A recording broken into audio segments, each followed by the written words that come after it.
Good evening, everyone, and welcome to another episode of Tale of Dice, where I need to start some music with this button right here. Welcome, one and all, to this digital tabletop RPG table that we have created for ourselves, with six outcroppings in the actual physical material plane that we call our universe. Hope everybody's ready and listening to this faint, quaint, nice antics music by our very own Charlie. Because once we begin, we jump headfirst into combat as you are assailing the lair of the big bad evil guy at the end of this first chapter of the adventure of the new and improved pack. Shepherd the Abolair. No, wait. Abolair the Fuck. The Abolair named Shepherd. The Aboshep. Yeah, The Aboshep. Abolair. Or the Shepleth. Okay. Shepherd. I think it's good. The Alcoholthu Master. The Shebolev. Shebolev? Yep. All very good titles. All true as well. Shall we play again?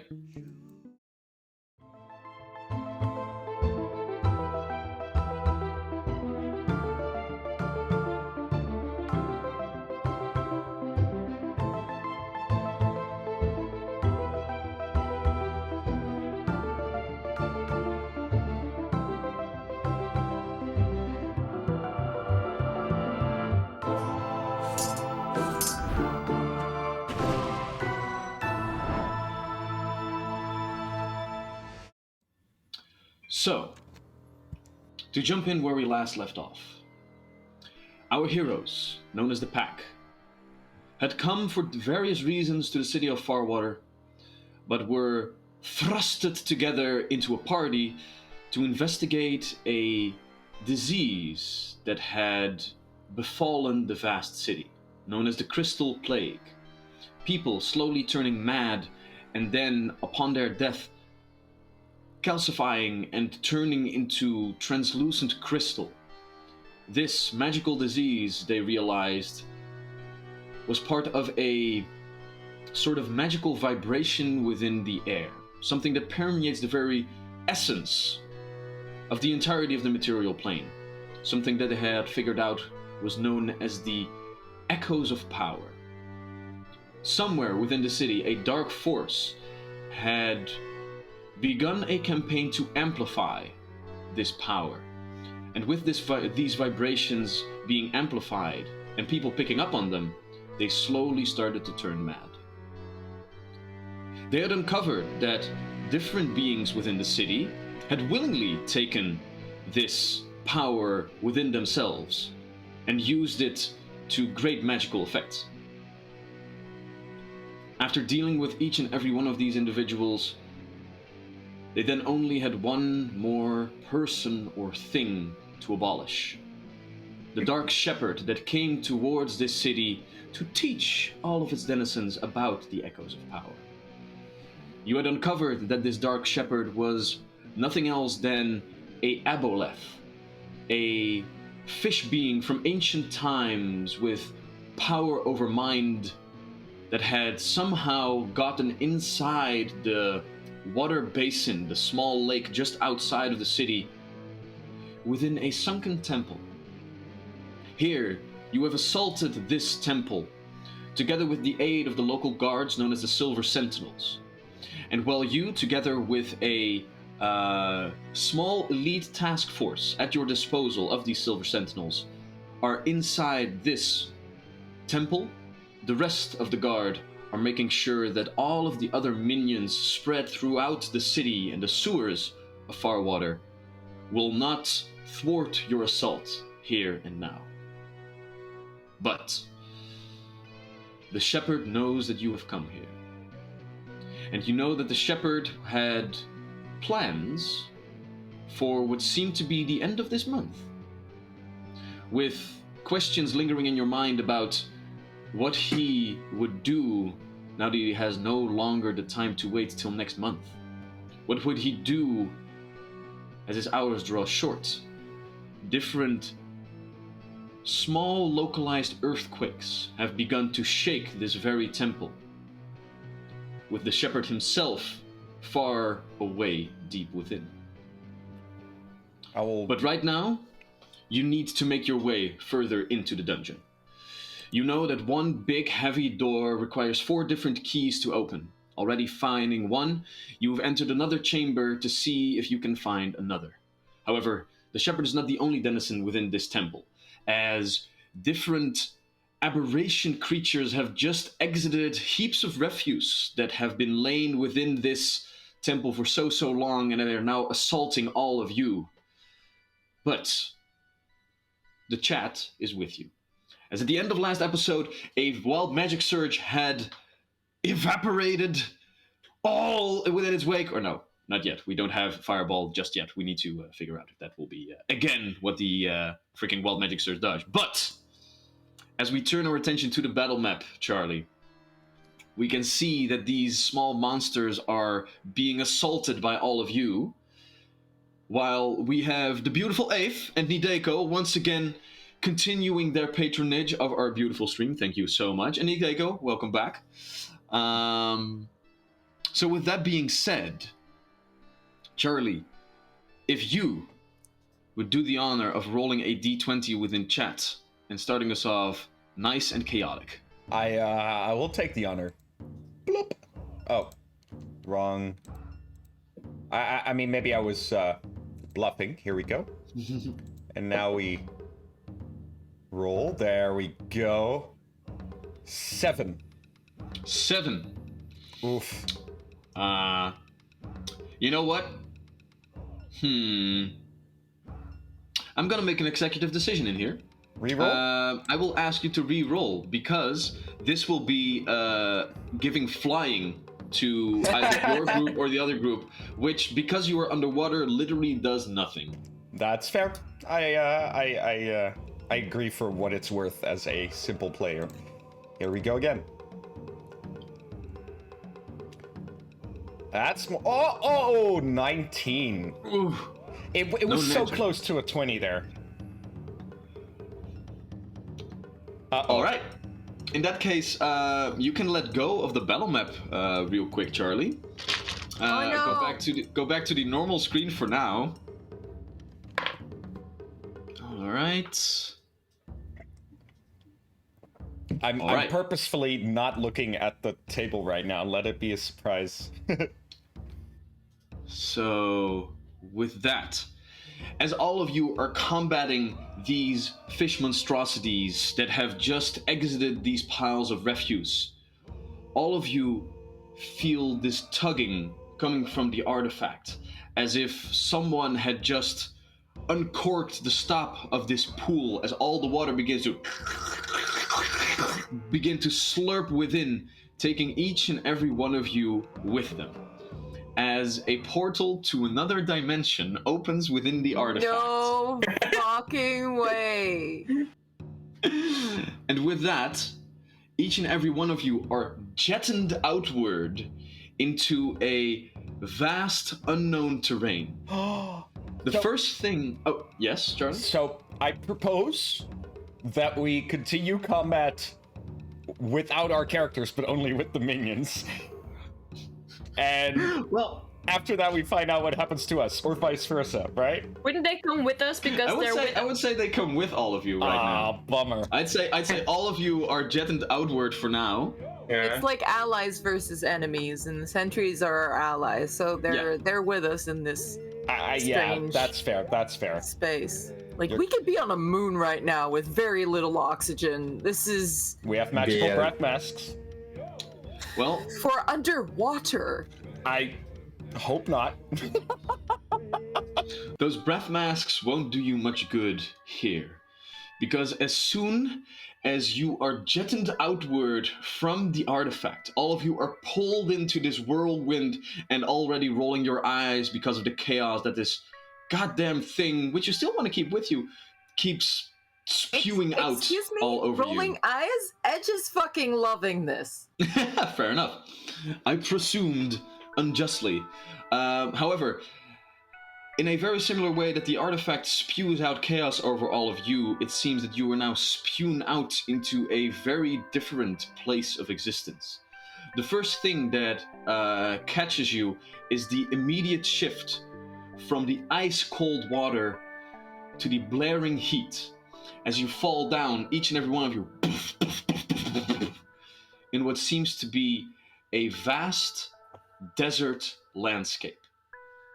The heat is immense, and as you gaze upward, you see that the air itself is a deep red coloration. No. Light emanating from everywhere, anywhere, and flames just willy-nilly seeming to flare up from the sand here and there.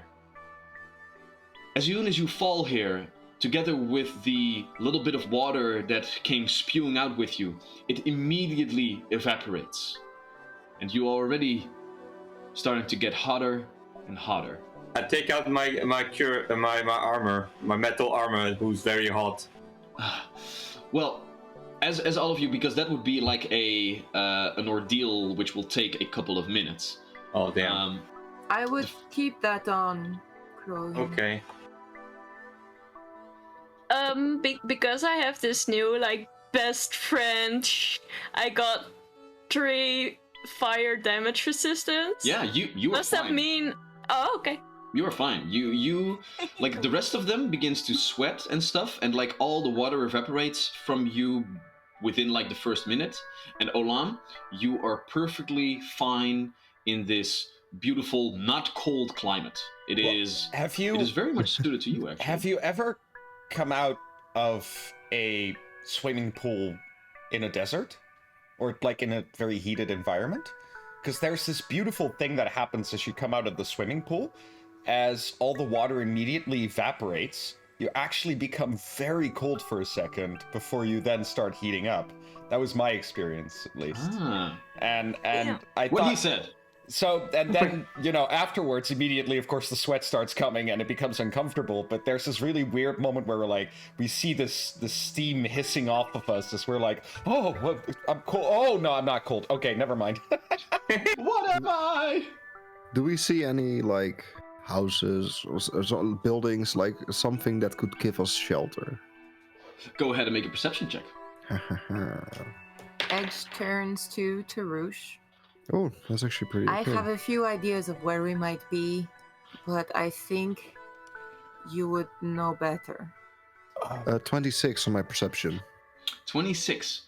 Also, while this is going on, people that are trained in, let's see here, either religion or arcana can make a roll. Okay. I can do Ruby. something. Oh yeah. You're finally useful, Ola. Oh my god, yay! Oh my That's a god. 14 24. on my arcana. Nice. 24? A 14.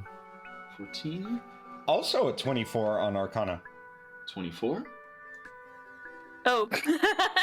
Can't stop saying 13. Not a 13? 5. Alright. Tarush on an arcana, and Crowan also on an arcana check? Yeah? Wow. But Nice. both of you haven't actually see this happen before, because this is like high tier magic. But you have read different manuscripts and the like of how it would look like when the veil between planes thins and portals are opened to other planes of existence. The disorientation that you felt as you entered the immediate vicinity of the artifact and were jetted out in this place did give you the idea that indeed you might be at another plane of existence as of now. What you also see is that the artifact is already beginning to hum in a fairly similar way, giving both of you the impression that you will not be here for too long, but still for a while, so you better make sure that you survive in here. Do we have any idea where we are? Next to that, there are, you have both read the different, basic scripts of theory of how the planes work. that the gods, like the main theory that the Empire has, is that the gods long ago came and they created the material plane. They painted the material plane with different pigments, 2 forces and 4, well, let's call them matters. The 2 forces being vitality and lethargy, which were basically the planes of the Feywild and the Shadowfell, and the 4 different elemental planes. As it is quite difficult to go outside that and go to like the actual planes where the gods would exist, you know, like the outer planes and stuff. I mean, this sand, you scoop a little bit up, Tarush, and you see that it is actually quite metallic in shape and very hot to the touch. The sky above you is a bright red. Different plumes of fire seem to just sprout out willy-nilly. There's a good chance that you are in the elemental plane of fire right now. So I guess, same check, so Crow and Tarush would say elemental plane of fire at the same time. Jinx. And Tarush looks at Crow and like, how do you know? When you fight magic, you learn about those kind of stuff. All right, I suppose that makes sense. We need to survive out here. And Tarush looks at the last bit of steam leaving the upper layer of his skin. Shelter, perhaps? Jack. While the rest of them were trying to gather information about where they are, you were perceiving what you could see. And as they tell you this, there are 2 things that you can make out. First off, as different like copper-colored sand dunes begin to sprout out at different places, you do see, like in the distance, about like, I would say like a kilometer in the distance, as you are now on one of these sand dunes, as you walk up a couple of steps, you first saw like a glow coming from somewhere, and now that you have elevated yourself, you can see that eventually over that distance, whatever that way might be, you see that the sand dunes stop, and it turns into a forest. But this forest is completely blackened and alight. Like, this forest is completely burning. And as you take a look, it doesn't seem like the forest is burning down. It just seems like this is how this forest is. But then as you turn back towards the rest of your companions, those flames that like sprouted out from the sand, some of them are moving. So there's no way to the ever-burning forest. Cute name. Guys, those flames right there behind you, they weren't there before, right? They were a little bit further. Oh no. Elemental plane of fire means fire elementals. Yes, we should run. Or at least get the fuck out of here. How bad is the heat right now, Dungeon Daddy? You realize that if you will be here for a prolonged period of time, you will become like exhausted due to this. However, together with like your understanding of how planar teleportation would work with your 24, and seeing that the artifact is already charging up again, you realize that you're probably not going to be here for like prolonged periods of time. It's just like, okay. we have to survive these hours. Like, if you would really exert yourself, like for example, if you say like, we are scared of these fire elementals, in my metal armor I'm going to run for like an hour that away, then you will have to make checks. But if you can do some basic things to keep yourself cool, you figure that you could probably like outlast the detrimental effects of being in this hot a place. So, Wouter, like, I feel like I should roll for this perhaps as Tarush, because of course I have some out-of-game knowledge about fire elementals from what we've played before, one-shots, the previous campaign. Would there be something I would need to roll in order to know that fire elementals are warlike creatures? Are what? Sorry. Warlike, warrior. Warrior creatures. At least Go that's ahead. the impression I got from our previous encounters during previous campaigns. Go ahead and make another Arcana check for me. All right. As you try to ascertain, like, ooh, how afraid do I have to be for these beings? Better than the previous one, even a 13, so 25. 25. Definitely afraid. In that case, you can get like far enough with your deduction. Like fire elementals, like fire itself, has the the instinct to consume, and is not as much preoccupied with its own well-being as it is to like find things to burn down. And in this desert, with a lack of things to burn down, outsiders such as yourself, pretty flammable. And how are they getting closer? Like, how far away are we talking? Are we talking minutes away or seconds away? As Jack points them out to you, like they are on these copper-colored sand dunes a little bit further away, so we are talking like multiple hundreds of feet. Okay. But this is also happening in like the first like minutes that you find yourself in this weird place. And they are just like beginning to prop up and begin to like curiously look around, see what the hell is going on over there. Okay. I use an action to try and summon my staff. Are we within a mile? No, I'm sorry. Shit. Sarush like grips something in the air and nothing happens, and he just kind of curses under his breath. And after that, I'm going to use... No, I have... Shit. Yeah. So I look around. They are going to be hostile, I imagine. Were we to stray too close. I can try and reason with them, but... well, imagine reasoning with fire. So... Well, but what if they just want to talk?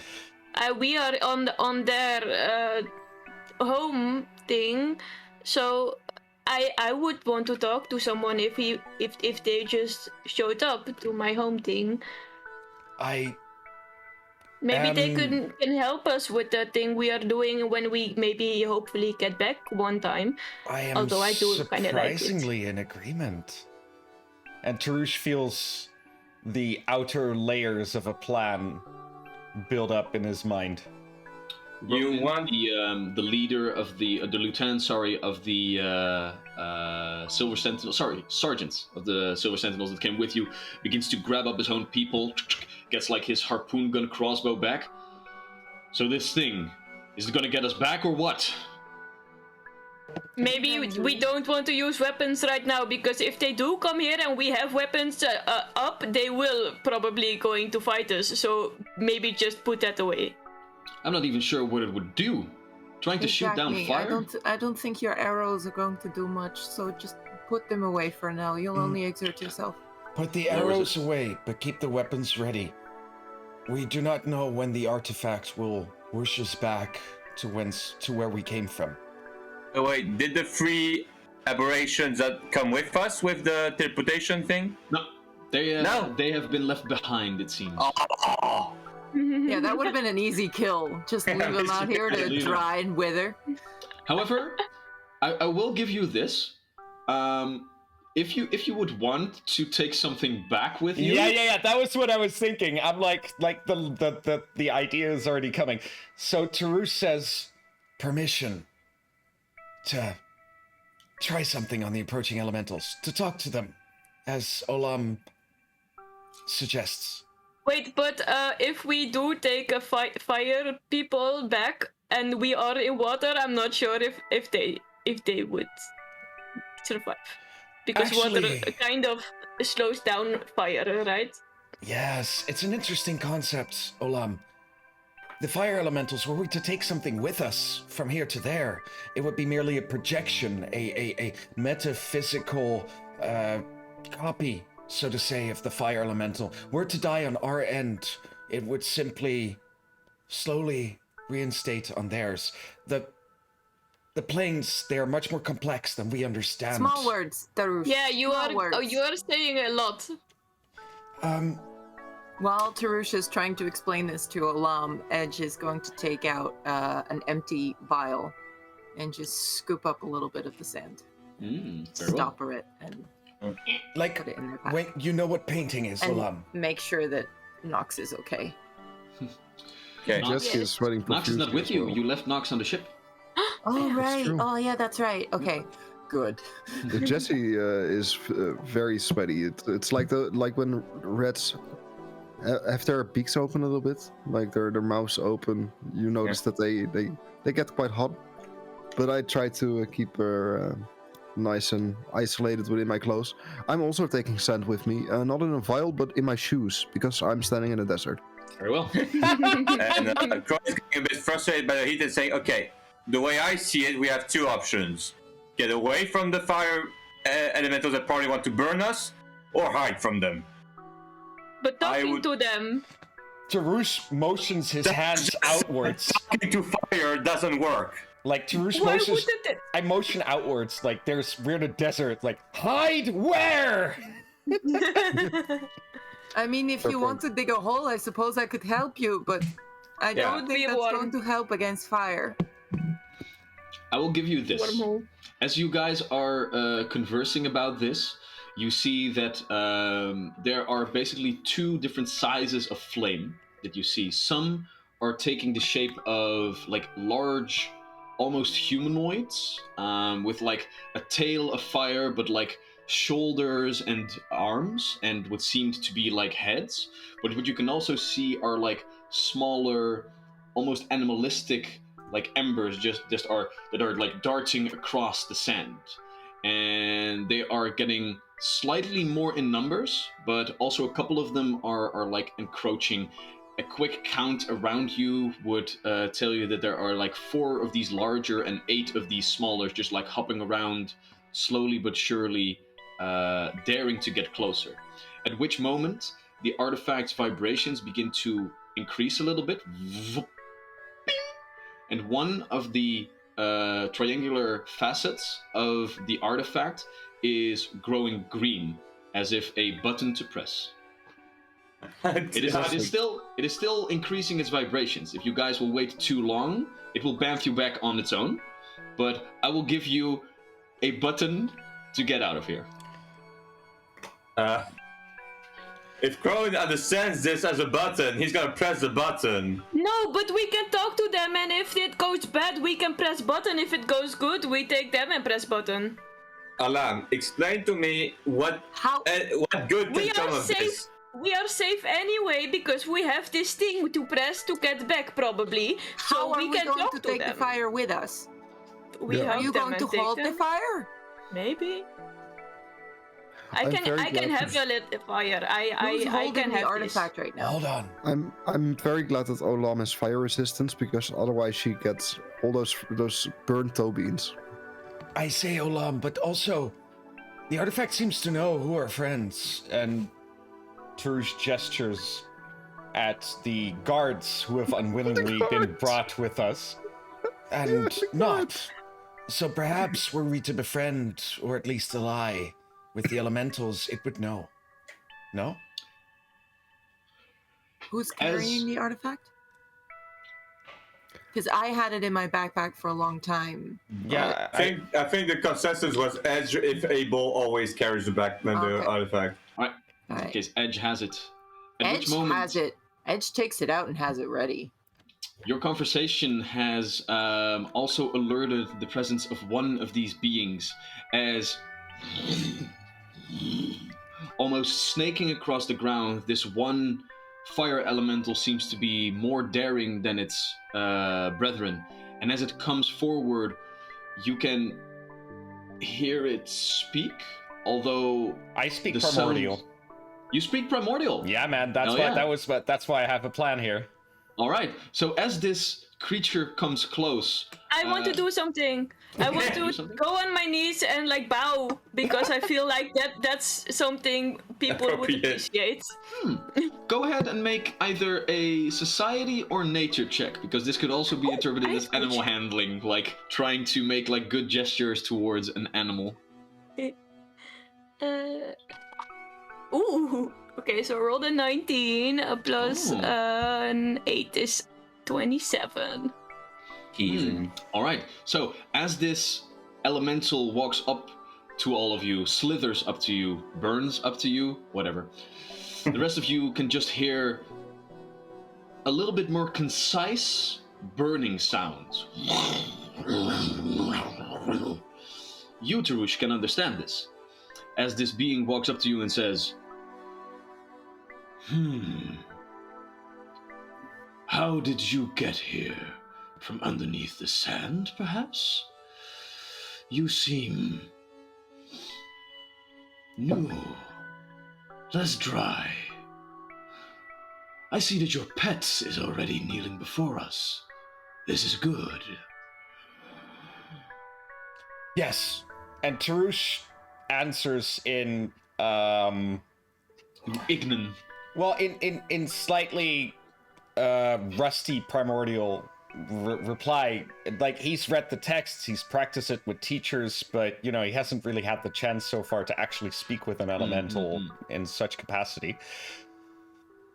We come to beseech your aid, or the aid, at least, of any great warriors that we could find. We fight creatures of earth and water. It seeks to destroy us, but we know that great warriors here would wish to prove their mettle, their worth. Warriors greater than I, greater than us. Do not be mistaken, our pet, even, is a powerful creature. But we seek those who wish to prove themselves superior to others of flame. Go ahead and make a diplomacy check with a +1, because Olam is aiding you in this. Okay, so 10 plus 10 plus 1, 21. 21. Nothing too shabby. Let me see. And I should think demonstratively, Tarush uses his instant armor spell. So I move my hands outwards as one action. I say, Chika! And suddenly light materializes around me in particles and just forms around me, as instead of my leather armor or leather clothing and such, my diving clothing, my armor and clothes take shape over me. For I too am a warrior, like you.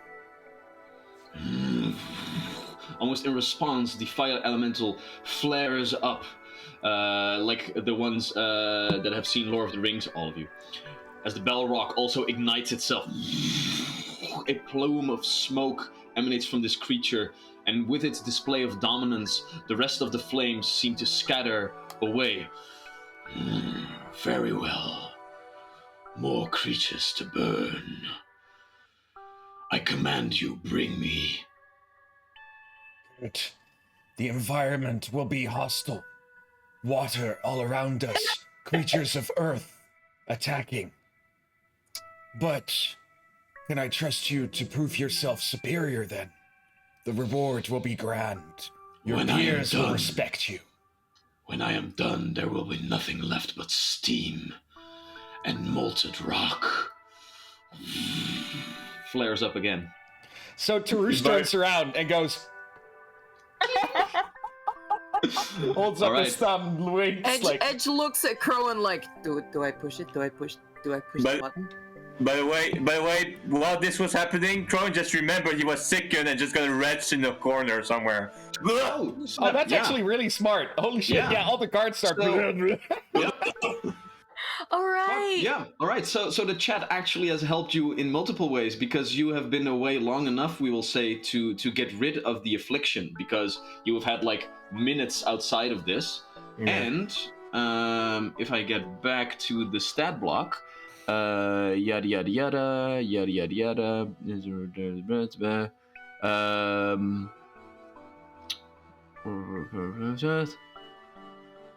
Let's see. Temporarily immune for 1 hour. Okay, cool. So now all of you will be immune to the aura effect of the Atiuchs. I must say, I like how Teru said the environment will be hostile, filled with water. Yeah. So for the sake of this, Edge, you press the button. No. I'm looking at Crowan like while holding go it. Like, ahead. Yeah, fine. Do I press it? Yeah. What do I do? Yeah. Plop. Click.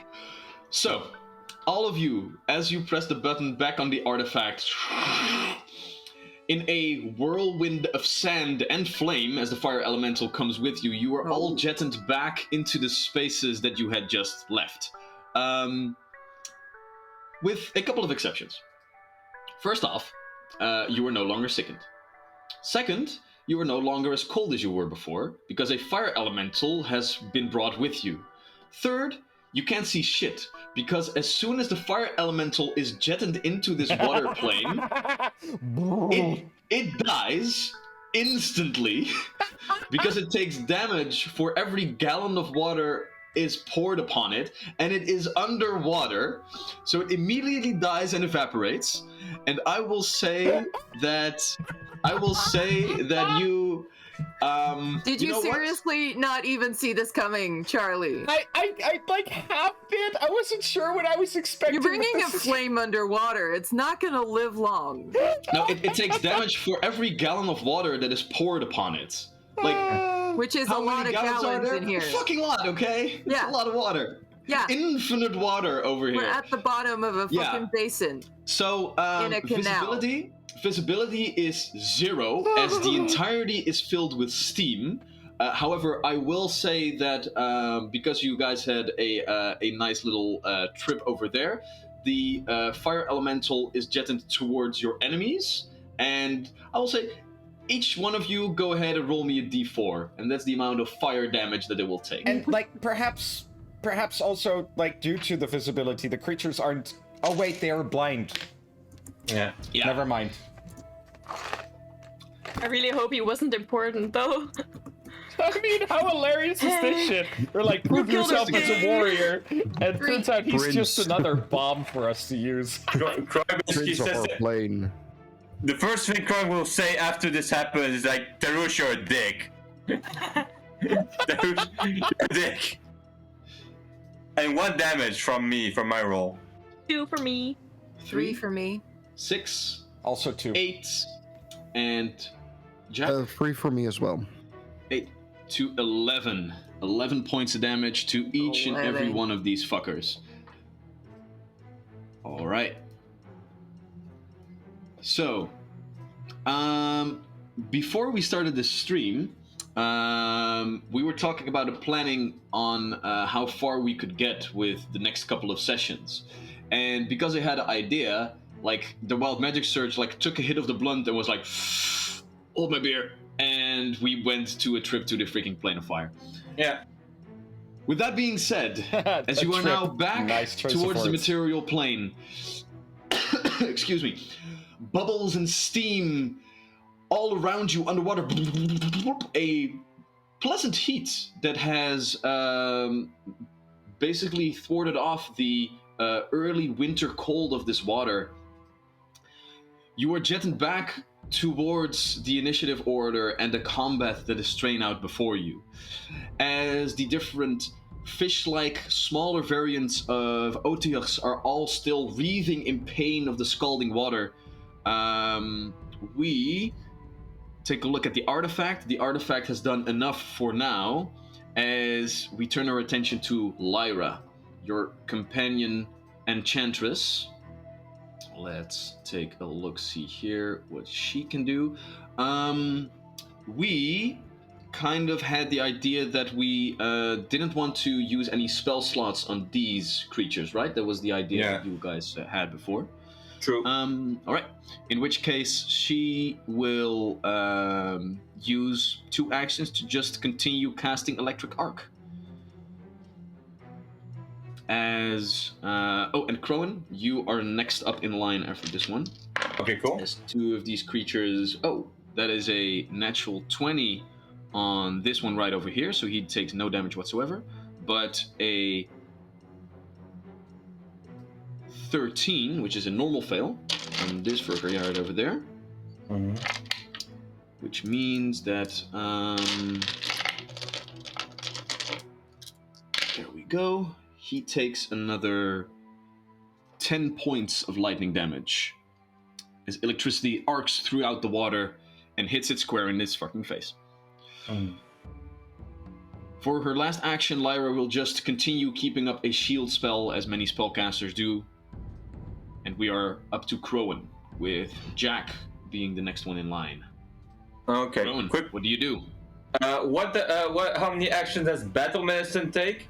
Battle Medicine is just a single action, I believe. Okay, so I'm gonna. I mean, if you type in the thing.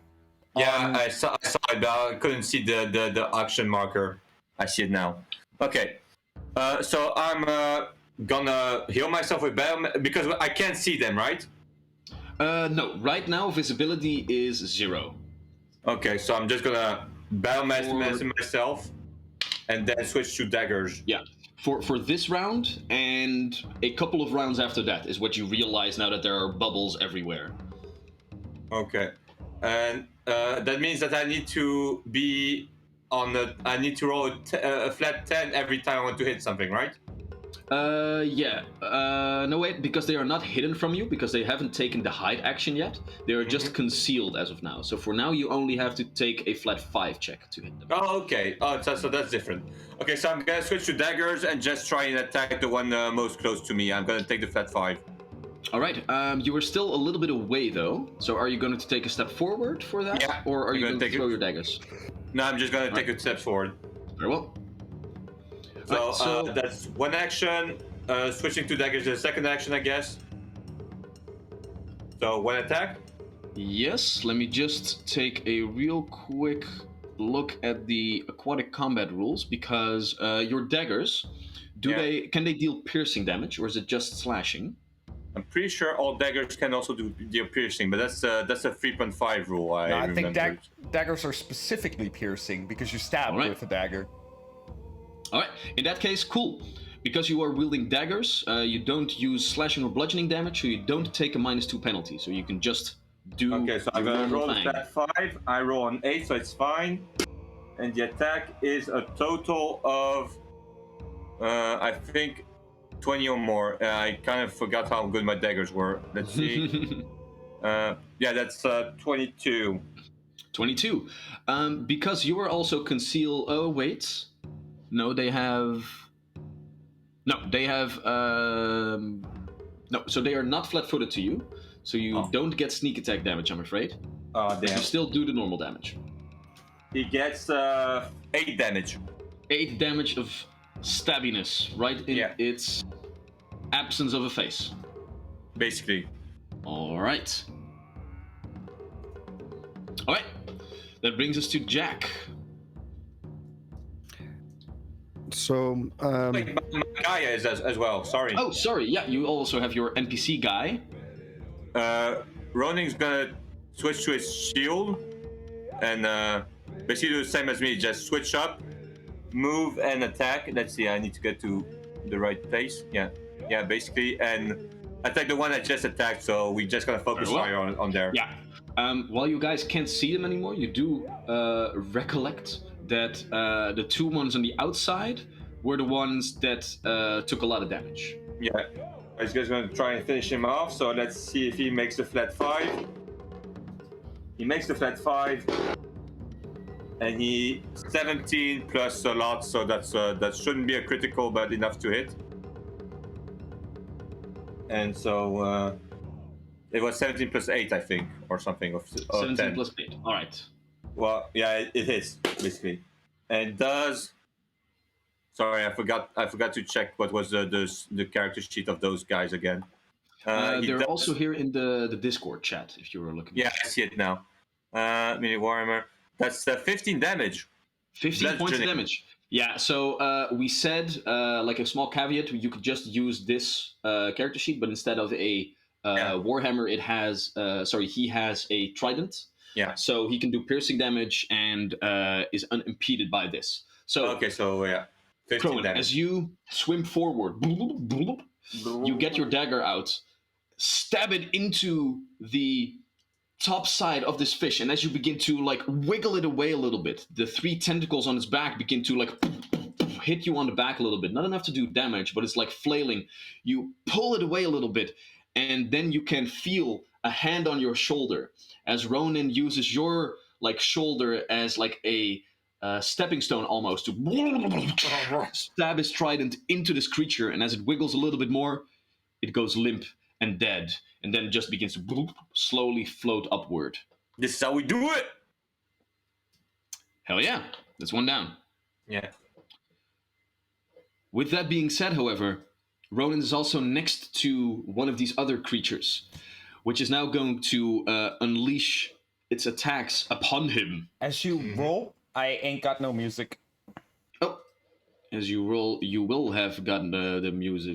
You will get it now. So, yeah. You hearing something, Charlie? Good.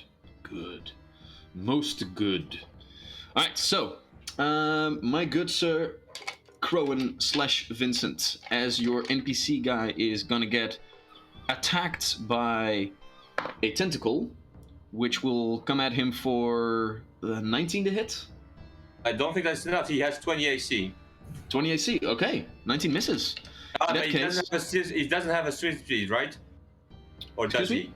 Does he have a swim speed, the watch officer? Yes, the watch officer and all of the peeps have a swim speed. Okay, so he has 20 AC, so he's fine. Nice. All right. In that case, second one coming in at a 24 to hit. Yeah, that hits. All right. So he takes 7 points of bludgeoning damage. Okay. And the Otiok is going to use its final action because he hit with a tentacle to enwrap the guy, and is now slowly starting to pull him towards his open, gaping maw. Okay. But that is all that he can do. As we go to, I think it was Buddy. Yes, and after Buddy, we go to Olam. So Olam, get ready for that. As Buddy, your scum companion, is gonna take a look. Can you skip Jack, Louter? Oh, did I? That's true. Gasp. It's very, This very is sad. fine, don't worry. No, in that case, we go to Jack first. Okay. So let me have a quick look. I think what I'm gonna do is first use my archer and then myself. Very well. Which one was my archer? The one next to you, return. Yeah, I believe so as well. Can I make? I want to make him advance or her advance towards the second thingy. Oh wait, the other one that was it's an beat down. archer, right? Why am I advancing? Well, that might be better with all the bubbles. They grab their short sword. Short sword. That's an action. Short what? And then they attack with their short sword. Their short Alright. sword. Go ahead and make an attack roll. Groovy. Oh, first make a flat 5. So roll a d20, it needs to be a 5 or higher because of the concealment condition. Ooh. Okay, so I rolled first, then you said a flat 5, so I rolled again. That first roll that I had was a natural 20, the flat 5 check was a 4. They fail, yeah. Alright, so Yeah. you can hear your companion just go there. Rotera, looks at it and goes, oh, for fuck's sake, I can't see a damn thing. Puts away her, harpoon gun. Shink! Gets her, machete, combat knife ready. Swims forward, bloop, and then you can just hear them thrash together, but no real damage is done. What do you do, however? What I'm gonna do, sure, is can I? I cannot shoot something in between Rotera and Ronin, can I?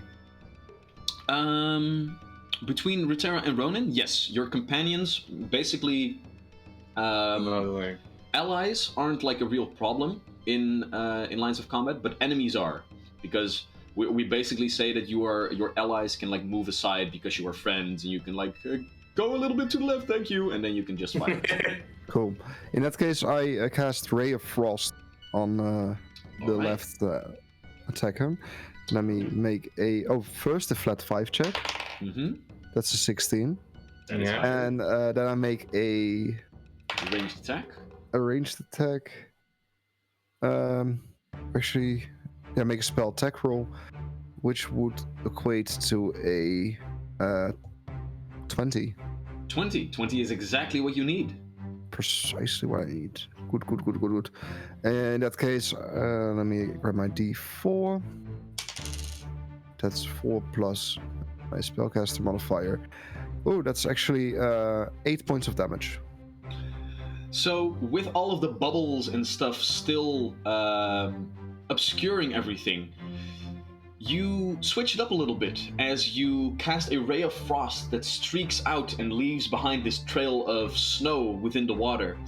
And there you can actually hear the creature begin to gurgle in pain a little bit and then go silent. As you can also hear your companion Retera say, for God's sake, I almost had it! As the second one also begins to float up, deadened, unlifed by all of you. Unlifed. Unheroed. At which moment our good friend Buddy is entering the fray. I think. Oh wait, you still have one action left. I'm gonna cast shield. I was like, cast well, shield. I can cast shield. I can also just skip it. But I'm gonna cast shield. Yeah. Very With, good. heading. At which point, let's see here. Buddy is going to use, I think. No, that's like a little bit too hard on everybody's hearing. Ultimate Like he could- wizard feat. Cast shield as a free action. I'm sorry, continue, Wouter. Oh. So Buddy can either use a cantrip to cast Haunting Him, but that's a cone, so then a lot of you are getting hit. So instead he is going to use Telekinetic Projectile as he begins to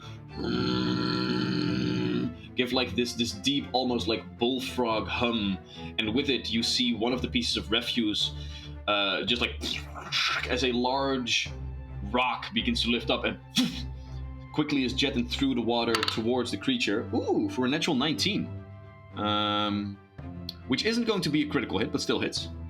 So the Otiuk takes a total of, that is going to be 7 points of bludgeoning damage. Oh no, wait, natural 19 was a flat check. That is a natural 16, so that still hits. So still 7 points of damage. Nice. All right, and then we go to Olam. Hello. I am going to do a reach spell, Ooh. and then I'm going to try and hit the thingamabob with chill Thingamabob. touch. Ah, yes, hitting the thingamabob with the Thingamabob. chillamajig. Yes. Yeah. And good. he has to make a saving throw after I roll 5. Yeesh. Roll, baby, roll. I did a 7. What kind of save was that? Fortitude. Fortitude. Alright, so these creatures are pretty fortuitous Oh. with a 22. Yeah, they literally live in heaps of garbage. That's not what you're using the word fortuitous about it. That's not what I fortuitous know, means. I know. Well, fortuitous because they made their save. Yeah, It's fair. fortuitous. Well, but Ditto. it is not a crit fail, so it still gets half damage. Alright.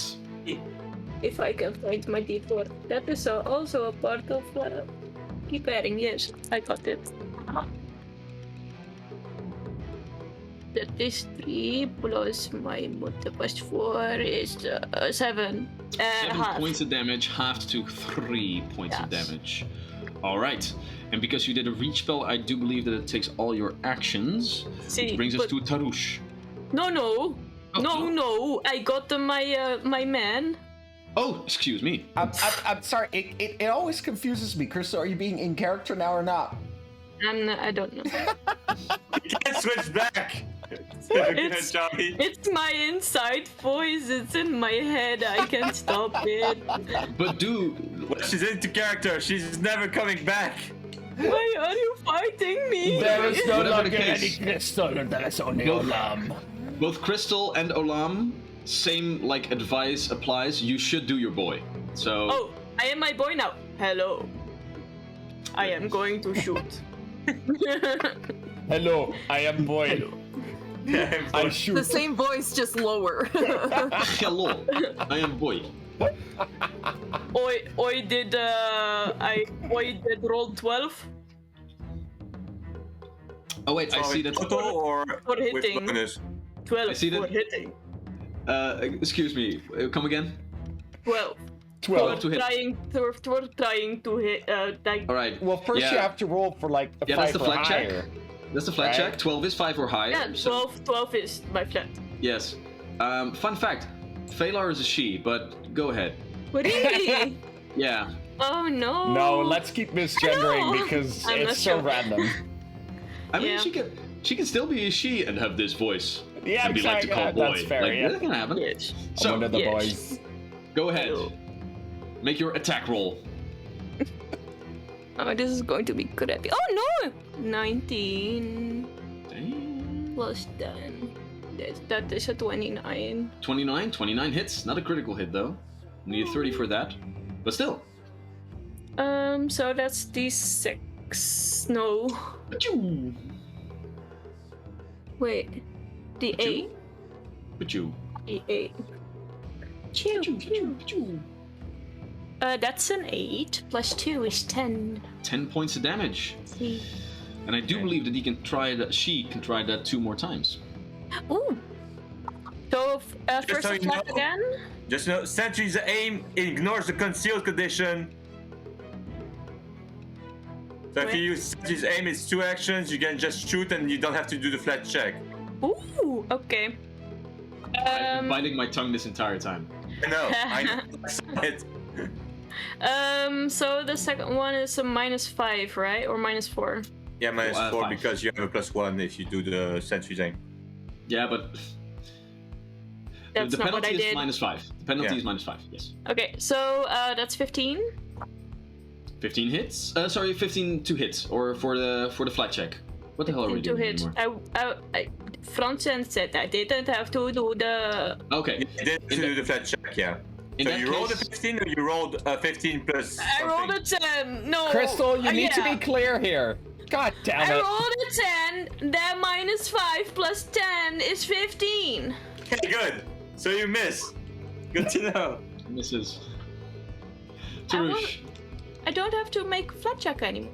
No, but Yeah. there is a No, plus but 1 we- that you get from the sentry's aim. Yeah. That's what they're referring to. We didn't hear if you did the sentry's aim or a normal I didn't. attack.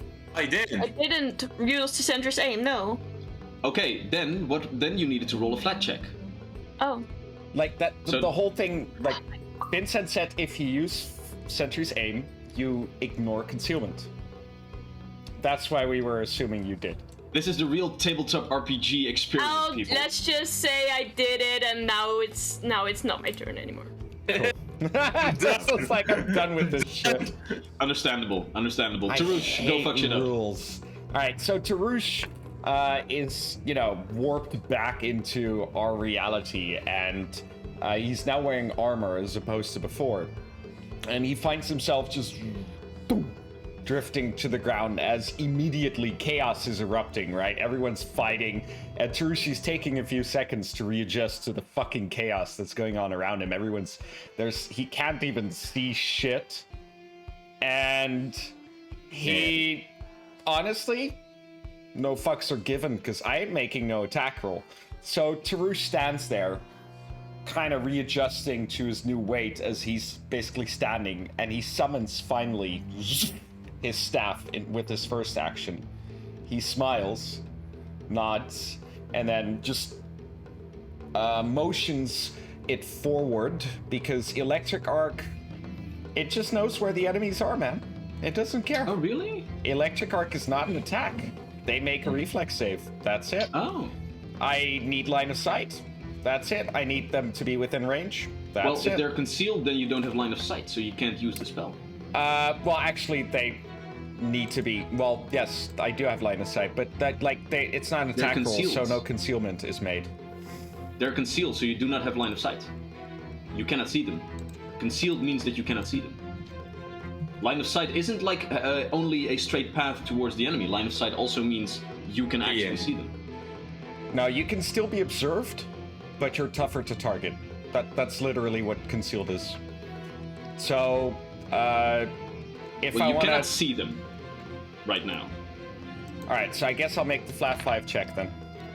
Let's just use that for now, and we'll figure out what the actual rules No, are. no, I think you're actually probably right. I was maybe being a bit smug there. You were being Tarouche. It's in character, man. It's in When character. targeting you with an attack spell or other effect. So maybe, in fact, even if it's not an attack. But still, 12. So now it makes a reflex save. Which is higher than 5. I can count. And the reflex save becomes... Oh, need to roll up at a place where I can actually see it. That is going to be a 17. Oh, that's a fail. Well, 18, Right. but Also, still that's fails, a I fail. think. Yeah. And like water, so 17. No, Mhm. I don't get to decide that, Wouter. That is 4 electric damage. 4 points of damage added to the roster as another electric arc jettons outward. Then... Oh, sorry. 4 plus 4 is 8. My bad. that makes more sense. Okay. Can Corin use his reaction to ask Tarouche, did you leave your staff behind just to do this? Tarouche's turn has ended. So now we go to the Archer Sentry. You do feel like Crowan's eyes burn in your direction, Tarouche. And Crowan, you can feel Tarouche mentally like, looking off in the distance. I Like, say huh? there's like a gravity effect around Crowan from his eyes rolling so fast it creates a little vortex right there, you know. We are reaching reality bending levels of sass right now. All right, All right, so my sentry, who is your boy. I think next to me, Bancroft. Yeah, he moves over here for direct line of sight, and then uses Sentry's aim. Pachoo! So that is going to be a 17 against AC. I don't think 17 misses. No, that's fair. All right, that's Bancroft's turn. At which point, the last of the still alive beasts is going to try and unleash a flurry of attacks against you, Crowan. The first attack is going to come in at a math. Let's see, 21 to hit. I'm gonna use I think it's called Nimble Dodge action to increase my AC with +2. Ooh. So that makes it. Oh wait, because I have how much do I have minus because of my not having a swing speed? Let's see here real quick. Acrobatic rules. Well, you're flat-footed unless you have a swim speed. So you have a -2 because of the flat-footed So condition. it doesn't matter. It still hits me. And if you're flat-footed, I'm not sure if you can use that feat of yours. Because a lot of things when you're trying to be nimble and stuff means that you need to be not flat-footed to I do will so. check. All right. So first off, you take 8 points of bludgeoning damage. Barely felt a thing. Then, however, it wraps, with its second action, it wraps its tentacle around you, and then with its last and final action, it drags towards you, and it can finally use its bite attack against someone. So it is going to do that against just you, with a -5 though. God damn it. Which is going to be a 14 to hit. That's not gonna work. No. Even if you're flat-footed? I have an 18, so. All right. So in that case, with your daggers out, you see the maw coming towards you. From this close, it is no longer concealed, but you just like put your daggers in between the maw and keep it open as it is struggling to take a bite out of you. We then go into an entire round of combat where you presumably try the same sort of like tactics that you have done for this entire encounter. And as this creature has 30 hit points left, and there are like 12 of you, we will say that during this last round of combat, using cantrips and normal attacks, you can whittle it down until it is dead. I don't get to do my turn. Well, Do its turn. it doesn't really matter as of this moment. It's dead. Yeah, it takes us a It's lot of pretty time. much. This is basically all that it can do right now. He's dead. I hate being low in the initiative order. I'm just I'm sitting sorry. here listening to you guys describe all kind of awesome shit, and then it's finally my turn. And it's like, yeah, no, we're gonna end shit here. I'm sorry. I try to end these sorts of combats when it gets boring and we just go into like the same sloth over and over again. But don't you worry, there's still the rest of the dungeon to go to. You're still important, Edge. We love you. You can still punch the Abolair in the face. Yay! No, I can't do bludgeoning underwater. Well, you I do have the sentinel yeah. dagger though. I can put it in between my fingers and just. You can borrow Tarusha's staff, Dagger punch. and then when you borrow it, Edge you try would to not use touch it. that thing with a 10-foot pole.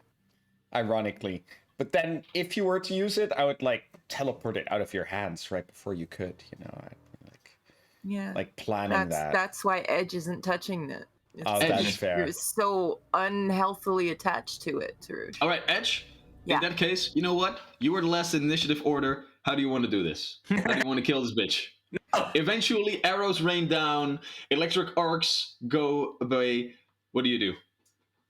I push up off the floor to get a higher view, and I load up my hands with crackling lightning energy, and I let loose, and I just like, as the creature opens its maw to bite at someone near it, it just gets two lightning bolts like right in its fucking throat. Hell yeah. So as its hide is getting like pricked from all sides by the bolts of your companions, eventually as the bubbles seem to leave the space, all of you can see that Edge is here like charging up her purple lightning. Crowin, you open up the maw with your daggers, and a burst of purple lightning enters the mouth of this creature but never leaves, although his life does leave it rather quickly. There. Thank There. you, Daddy. Now I feel like I'm part of the combat. Yay! Yay. I'm sorry. I was trying to like streamline the whole dungeon process. No, but I'm literally the last one in Yeah. initiative. Yeah. I felt a little bit. I know. Cut I'm short. sorry. I'm sorry. But as all of you heave and ho for a moment, crossbows are reloaded. These creatures lie now dead before you, or like drift upward dead. The dungeon is once again yours. I want to grab one of their teeth. How hard is it to heal yourself with treat wounds on the water? Pretty damn difficult, I think. I'm pretty good. What is the skill? Or sorry, the action called? Like the activity of Treat healing yourself? wounds. Treat wounds. Thank you. And you need healer's tools for that, but I did Yeah. do have healers too. Yeah, but y'all got those, right? Yeah. Oh, at least Jack and I. Treat wounds. All right. Yeah. So you could take 10 minutes to try and do that. Yeah, but for what it's worth, this is not me being like, we are underwater. Yeah. This is not an ideal saltwater, weird, just underwater in an ancient temple with everything. I don't think it's an ideal situation to be all, hey, let's nurse each other's wounds. we have open wounds now, which is also not good to have in salt water. And some battle medicine might. So I mean, battle medicine is one action. That's quite quick. It's Yeah, not fair. salt water though. It's fresh water. It's like Oh, a basin of water that is right. like for the entirety of the city. So it's But quite... Still, I don't think it's ideal to Yeah. now go treat wounds I here. will say that a couple of things are going on. One, the Silver Sentinels are currently holding off all of the scum minions to buy you as much time as they can. Yeah. Okay. Treat wounds isn't one action thing. So, for example, in our previous campaign, it was depicted as like basically like administering a stim pack in some way, like a quick thing. But indeed, to treat one's wounds for 10 minutes underwater, I would say that's pretty difficult to do. Okay, but I can also do battle medicine on myself, and I You already since I- did battle medicine on yourself. So you No, I cannot do was it for going another to, hour. Oh, and then sorry. I didn't. Oh, well, in that case, then you could totally do that. Okay, I cool. will, yeah. So for the sake of this, I will allow battle medicine, but to actually treat wounds for like a long time underwater, I will say that's just a little bit too difficult. And also, thinking back, like every moment that you spend here, more lives are at stake up above. So Tarush screams, "Everyone, fan out! We need to find a key, and whatever else valuable things we can find. I suggest we start with the pile of rubble over there. Who here has already vomited? You're up first." I was never sickened because I was the last in fucking initiative. Same No, here, you bruv. weren't sickened because you made your save. Because the sickened condition came from last episode. Oh, then I made my save. Yeah. But I'm also okay with just like swimming over there and start looking around. Yeah. Kill my battle medicine check, by the way, so it was all for naught. You wasted your battle medicine? I failed. I rolled a 4. Ugh. All right. So it seems So that indeed next it's hour. very difficult to do this underwater, Yeah. and your wounds will be your own for now. Yay! I keep my wounds. All right. So one by one, what are you guys going to do? Jack, start off with you. I'm still thinking. We came into this room because we were searching for something, right? Yeah, keys. No, did we find those keys already? No, No, we only so found corpses. Found one. that's literally why I just called Maxime. Yeah. No. But I'm summarizing because there's a table where I'm standing next to, and there are some stuff. I think I'm gonna look around me where I'm standing. So around those table, those boxes. Maybe I can find the key somewhere there. Go ahead and make a and I'm- perception check for me. Cool. And I can also use Retera. Yeah, for this, we will just use the heroes. The hero. Like your NPC companions hero are that doing rolled a stuff but in the 14. background. Perception for how much? A 14. 14. As you begin to look at this table, you see that this long ago was where the priests of this place would prepare their food. You also open up the crates behind you, or at least what's left of the petrified wood that has been here long ago. And all as you open them up, you see that all different kinds of coral and different other small fish-like creatures are living in there. But as you begin to rummage through, you don't really find anything of use. But for like the immediate future, this will be what you are doing. As Tarush, what do you do?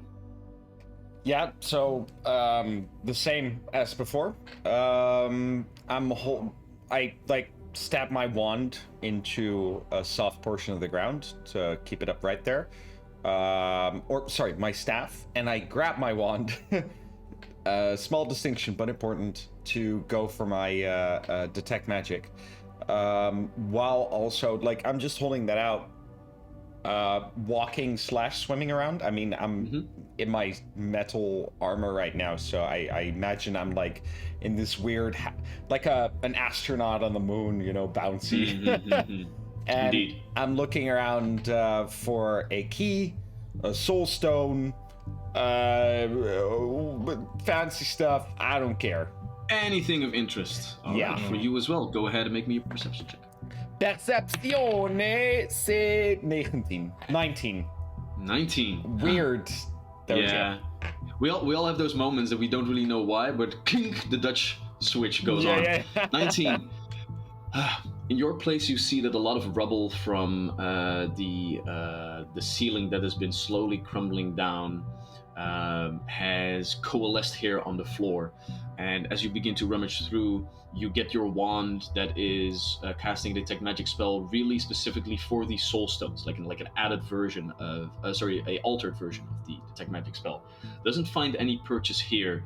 And as you begin to rummage through, nothing but pieces of refuse that had themselves flung to this side of the room as a fire elemental burst out and was extinguished just as fast. Well, actually, sorry, I'm thinking let's not have any blind spots. So, as I'm looking around, I'm gonna cast my own detect magic as well for any other sources of magic. Because it would be silly to miss out on magic stuff just because I'm being specific. Yeah. And as you pulse out, it seems that as you begin to swim through this room, no pulses of magical intensities are perceived. Crone? What are the odds that the monsters ate the key? What do you want to do, Crone? I'm gonna look around, and if I don't find a key, I'm gonna look inside the monsters. You look at the monsters, shiver, and then go for a different course of action, namely to swim around. Yeah, I'm gonna Right. take my sweet time to make sure there's not here, and if I don't find them, I'm gonna go through the monsters. Let's go. I roll. Ooh, that's a 6. That's a 16. 16 on perception? Yeah. As you begin to swim around, looking at the different things, same as the rest, no real places of interest. Where is Okay, that I'm going fucking through the key? monsters. All right. So, Edge, I believe that you also wanted a tooth of these creatures, correct? Yeah, I already took it. All right. Well, Like you were talking to other people. Like Edge just kind of floated over to the one she killed and just broke one off. That's Go not how the ahead. game works. Go ahead and make me either a this would be like thievery or nature I'll go with thievery because I think I got it. or survival. Sorry, Decent. survival would be the best one. Thievery or survival? Yeah, thievery or survival. Like thievery as like with your hands trying to like make sure that you get the tooth out without causing any troubles. 25. 25. Ooh, not too shabby. All right, because you see these teeth, and now that you are close, you can smell like the rot within their mouths. So you need to be quite sure that those teeth don't actually pierce you and make you contract any kind of disease. But it seems that with the dagger of Crone already dislodging one of the teeth, you get, without a lot of trouble, one of these very large, for now still diseased, teeth out. I will wrap it in something and put it in my bag. What are these Go ahead. creatures called again? Otyux. I will send you the spelling later on. As you are busy right here, go ahead and make a perception check for me as well.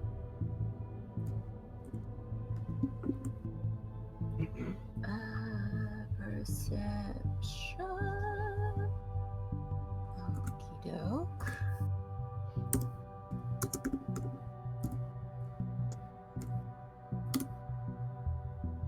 That's super good. That's a 15. All right, fair enough. In that case, Crone, as you are also looking at the gullets of these dead beasts, also go ahead and make me a perception check.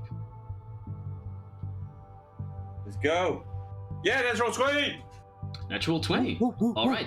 In that case, as you go through the mouths, I am very happy to be able to tell you that as you look inside them, you realize that all of the different kinds of things that they have eaten are all organic matter. So you are pretty sure that these beasts probably didn't eat anything of those natures, except for one of them.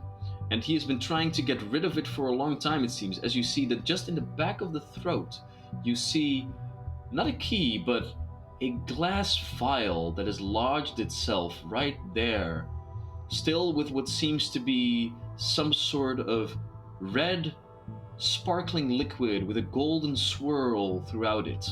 You have seen different types of healing potions before. Okay, I guess, is it easy to grab, or do I have to risk it? I Well, can it's- assist you if you ask for my help. It's all the way back in a teeth-ridden, diseased mouth. Okay, I'm just gonna go through the throat with the knife. All right, so you see this vial where it is. You pinpoint the location. Go ahead and make me an attack roll. Ah! That is with my that's 4 plus 7. That is a 21. 21. All right. For that, you put it in. You begin to cut, and you do, however, tink tink tink, see that you are lightly tapping it, and you realize that if you're not careful like this, basically if you get a critical fail in your attack roll, so you roll a 10 or lower, you might break the vial. But you need to do another attack roll to see if you can get it all the way out. Need some help there, Crowing? I'm good. 21 again. Okay. And it seems that Crone wasn't lying. He slowly begins to cut throughout the Otiach and then gets his hand in, shakes the viscera off that then begin to swirl throughout the water, and you have found another normal healing potion at your disposal. So you mean minor or lesser? Sorry, minor. Okay. No. God damn. All right. Did Charlie just go mine? No, he said hot in Oh. minor. Olam. No, What are you doing? I was saying hot at the cutting part in the viscera, not at the minor. Uh-huh. That's what he says. Sure. Whatever makes you sleep at night, man. Oh my gosh. Olam, what do you do? So if I look at the map thing that we were fighting on, there are some barrels. Is that That is true. true? Mhm. I want to open them and look inside to look for the key, and if that's not there, I want to look in the seaweed thingy. Mm-hmm. All right, go ahead and make a perception check for me. That's 19. 19. You open up the barrels and little bit samey as with the crates. These wooden exteriors that have long been petrified through years and years and years of disuse have turned into quaint little hiding spaces for all kinds of crustaceans and fish creatures alike. No loot, no key. You go towards the seaweed. No loot, no key. We checked the corpses already. And slowly but surely, as all of you are looking around, there is still this gigantic pile of refuse and filth that these Otiaks have gathered into this corner as part of their nice little hidey hole. Yeah, the daddy's gonna make us dig through Yeah. poop. Okay. I mean, if you have a better idea, Tasty. because you do realize that like these creatures carry diseases, and if you just go in, that might not be really healthy, as you all have different scratches and wounds. So after you are- combat. So you're really sure we can't use our NPCs to dig in the poop? They turn towards you, Jack, and just go, not in our job description, man. No, Answer? part of the description. Can I How use my about- how crowbar about to try to Jesse? ease the... sorry, go ahead, Edge. How about Jesse? Can Jesse dive in there and look for a key? Rats, garbage. That's a good idea. Rats are also very susceptible to diseases, so I just want to say that Tarush has no damage. He has metal gloves on, and he remains entirely silent. That was my contribution. we cannot use like there are some on the battle map. I see some skeletons. So can we use like some bones to prick around in it? Sure. I have a that would crowbar. greatly I can aid. also use that Yeah. one. Well, yeah, Edge we can is use just your gonna crowbar turn to or Tarush and go- Tarush's staff. Yeah. Turn to Tarush and go, could you use your staff or are you wearing metal gloves? What? Yes. Help What? us dig. Go dig. Come. Tarush looks around, hoping someone will absolve him of this task. Tarush, You go are in dig. water. You are We in are all water. How wounded? dirty can... Okay. Krohn seeing Tarush not doing anything and Krohn being a man of action. No, takes no, the no, no, no, no, crowbar, no, no, take the no, no, rocks away. no. You will not let him get away with this, Crowan. We He's have the only time. one. He's the only one without the guts. All right, Crowan, you begin to dig through with your crowbar. Tarush feels called out, so he will grab his staff and like from a distance help Crowan From a break apart distance. the pile. All right. For the sake of this, both of you go ahead and make me a Fortitude saving throw. This will be a I'm not very good at easy saving save like this. I rolled a 1. Oh no.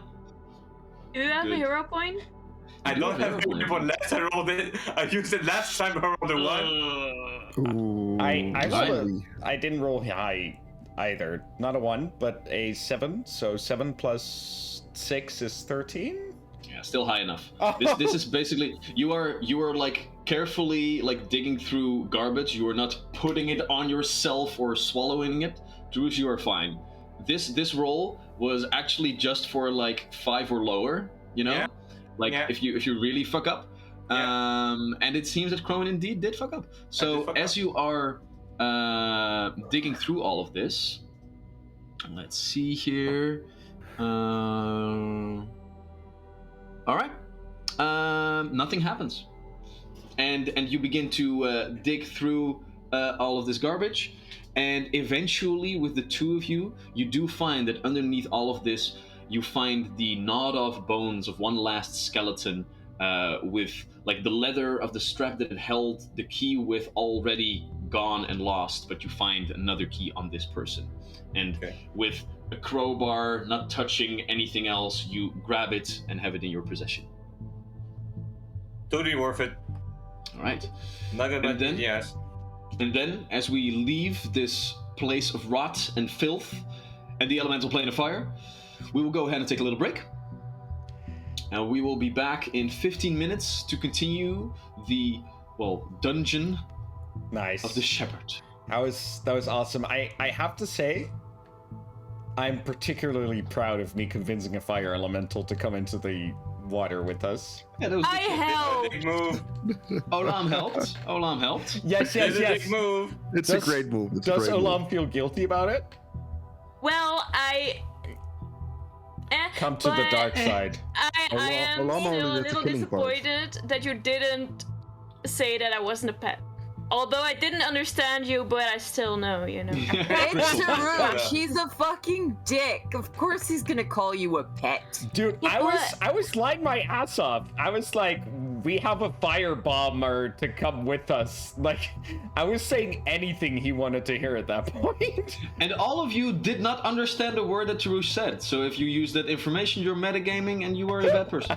Yeah, but But it's Tarush, so we could just assume that he's being a dick. I'm just mad at Charlie. Technically, Little if you too easy. metagame, you're being a worse person than Tarush. Yeah. Yeah. I don't See you think all in that's 15 possible. hurt me. minutes. That Yeah. hurt me deeply, Charlie. Bye. Gross. Bye.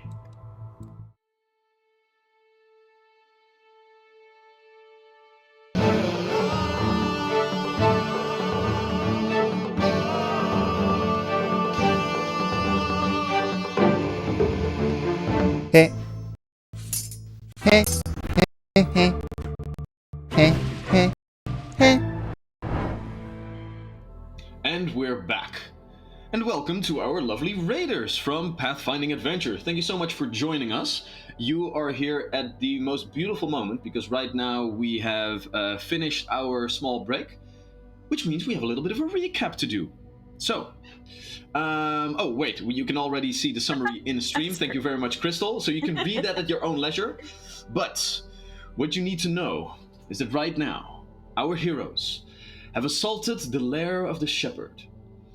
The shepherd, being an Abolair, a old fish creature from ancient times with mind-bending Cthulhu-esque powers, is somewhere within this sunken temple, underneath the water, preparing a ritual to do whatever.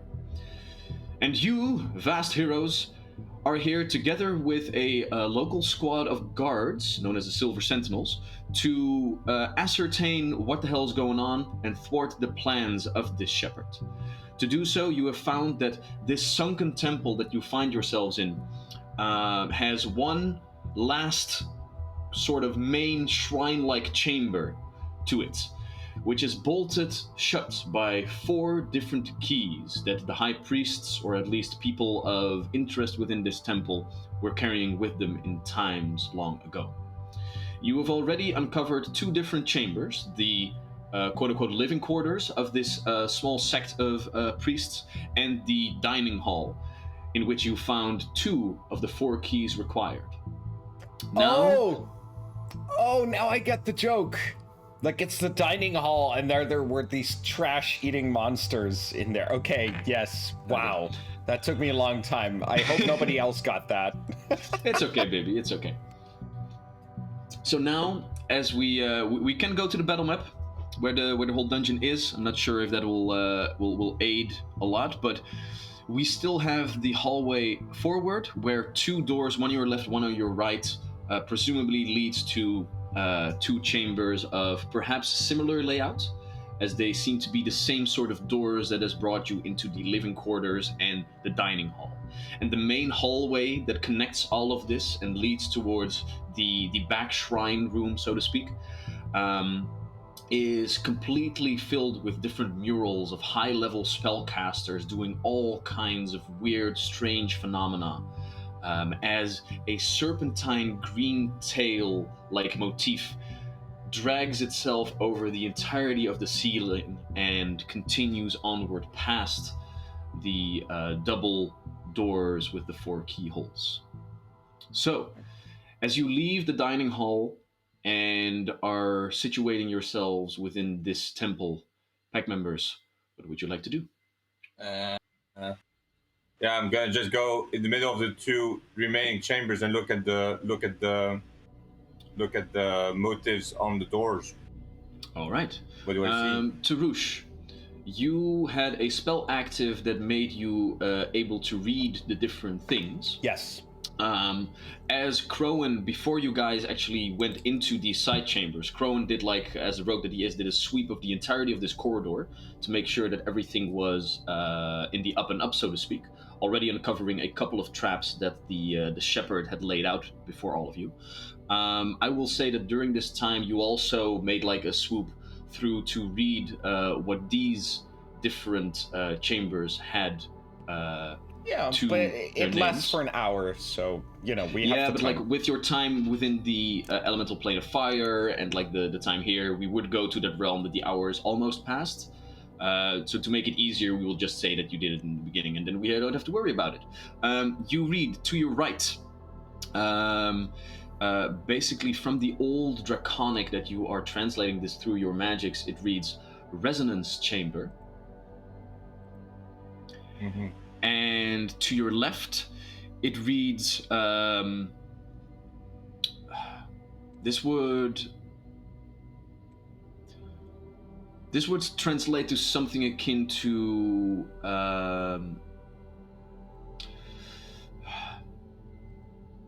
Green Wisdom. This is something not really easily translated into the common language. Oh, I get it.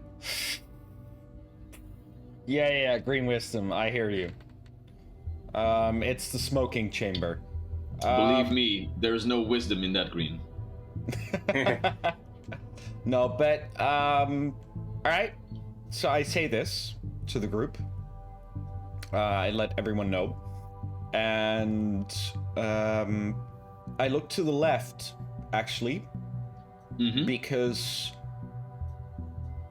Tarush has an inkling that there might be a soul stone in there. Indeed. I So, guess if Tarush I see is for Tarush Green looking to Wisdom. the left, yeah, I'm gonna go. I'm gonna go with Tarush and go open the door. All right. As the other sets of doors, these doors have been underwater for so long that the wood that once long ago made its construction very solid has been petrified to the moment that with your sturdy crowbar, Cronin's crowbar, oh my god, you, after a couple of moments, are able to break the different hinges of the door as once again, poof, poof, poof, poof, all 4 hinges collapse underneath the weight of the doors themselves, and this chamber is opened up before you, which I will now reveal through the magic of this beautiful... Wait, god damn it. I can't do anything. There we go. Yeah. There we go. Right over there. As well as this space right over here. So you can take a look. And as you guys enter the chamber, go ahead and make me a perception check, Crowan, as you are going to once again look for traps. Okay. And for reference, as soon as we open the door, something else happens in chat, Wouter. Oh, very good, very good. Thank you for reminding me. Oh, damn! All right, so there is another thing that opens up. Let me just get the battle map at the ready. I'm not sure. Are we looking at the battle map right now? Yes, we are. In that case, let me.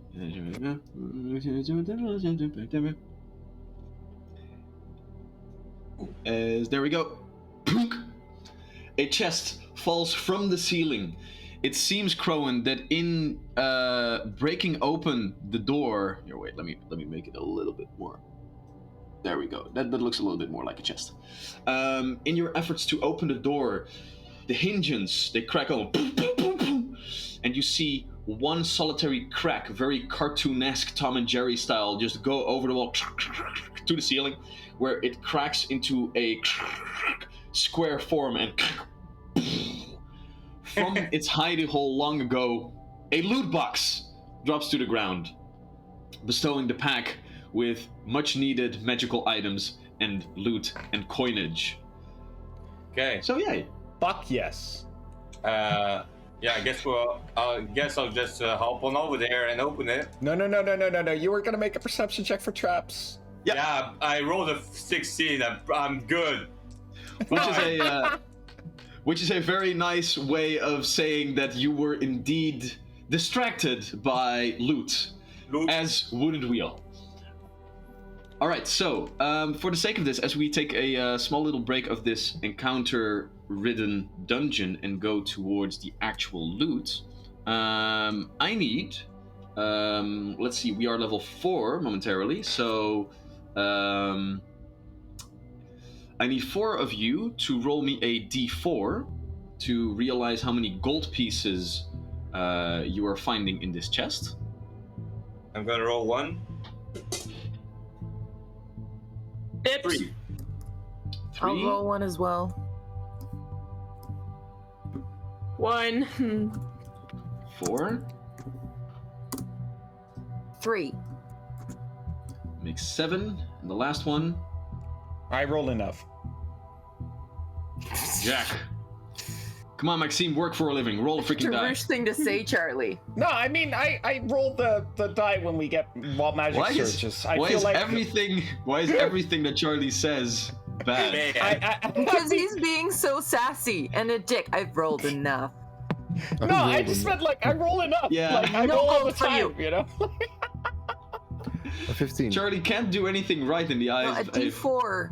D4. Maxime. Well, my D4 got a 15 actually. 3.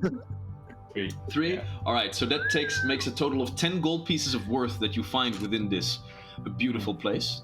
4, 6, 8, 10. 10. All right, then I need 2 people to roll me a d20 to see what kind of consumables are within this loot box, and then we go to the real nice thing, the permanent item. I'll Alright, do so- the other day 20. About 13. 13 and A 2. a 2. All right. So, Crowan, actually, you might not even find this all too bad, because as you roll a 2, you see that on top of these gold coins that are strewn about in this chest, you find one nice little crossbow bolt with the depiction of like it's a little bit green coloration, and the depiction of like a small viper's head on the arrow's point itself. I know just where it's going. All right, and a 13. I'll be honest, if this was me playing Skyrim, I would save that bolt forever, thinking like, I'm sure I'll find an enemy strong enough to use this on. And then at the end of the game, I'll be like, fuck, I still have that bolt. Ooh, and Olam, as you look towards this chest, you find in the side of it basically a bear trap. You have found something that is known as a biting snare, which can be used to like lay a trap for someone, and then when somebody steps in, Ooh. slapping shut and dealing a hefty amount of piercing damage. And now, for the permanent item. Ave, Go Ave. Ave, Go Ave. it has Roll been me. decided, Ave. What do I roll? A D20. let me. No. I don't know, I'm just screaming. Yeah, no, it is a D20. Shut up and let the daddy talk, Charlie. Oh my god, you're so annoying. I was right, and I'm Tarouche, motherfucker. Roll me a d20. It might be because it's like more than 12, less than 20. So if you roll too high, I might need you to re-roll. But just roll me a d20. 9. That works. 9. All right. You know what? Yeah. Why not? Because Edge, as you are the one that walks towards this chest last, you see that laying within them are these nicely made, almost purple velvet hand wraps, with woven throughout them a pattern of arcane significance that seems to outclass the ones that you are currently wearing. Aww. Dibs. Shut up. I pocket them. I absolutely immediately shove them in my pack. Not Wow. on your hands? Or you can wear them. Equip them. Well, does it not require like attunement or something? Weaponry and these sorts of things, they just need to be wielded. Like if you have magical items, if you have magical weapons that also allow you to do different things, you might have to attune to them. You might have to focus on them. But like Okay. a magic weapon that just is lighter than normal is just more easily wielded. Blah, blah, blah. Okay. In general, I think assume that you can just use it unless the text says otherwise with Okay. what we're playing. So what kind of hand wraps are they? These are +1 hand wraps, but they are striking hand wraps. Yes! +1 die on your damage. Yeah. So what's your damage die okay. normally as a monk? For my unarmed strike is a 1d6, so that Alright, becomes a so 2d6? That becomes 2d6, motherfucker. Oh, bitch! She hits like a great sword. Yep. Nice. As a non-magical greatsword. It's like a great sword. Like, Yeah. oh my god, through to magic, I can do just as much damage with my hands as with swords? Yeah, it's magic. You can do everything. Finally, you're Okay, so the equivalent of a purple. level 2 fighter. Nice. Velvet hand wraps in my inventory. And woven throughout them, you see this intricate pattern of like silver thread that begins to like spell out basically in Draconic different words that have to do with evocation magic, power, like impact, all those kinds of things that seem to like empower them even more.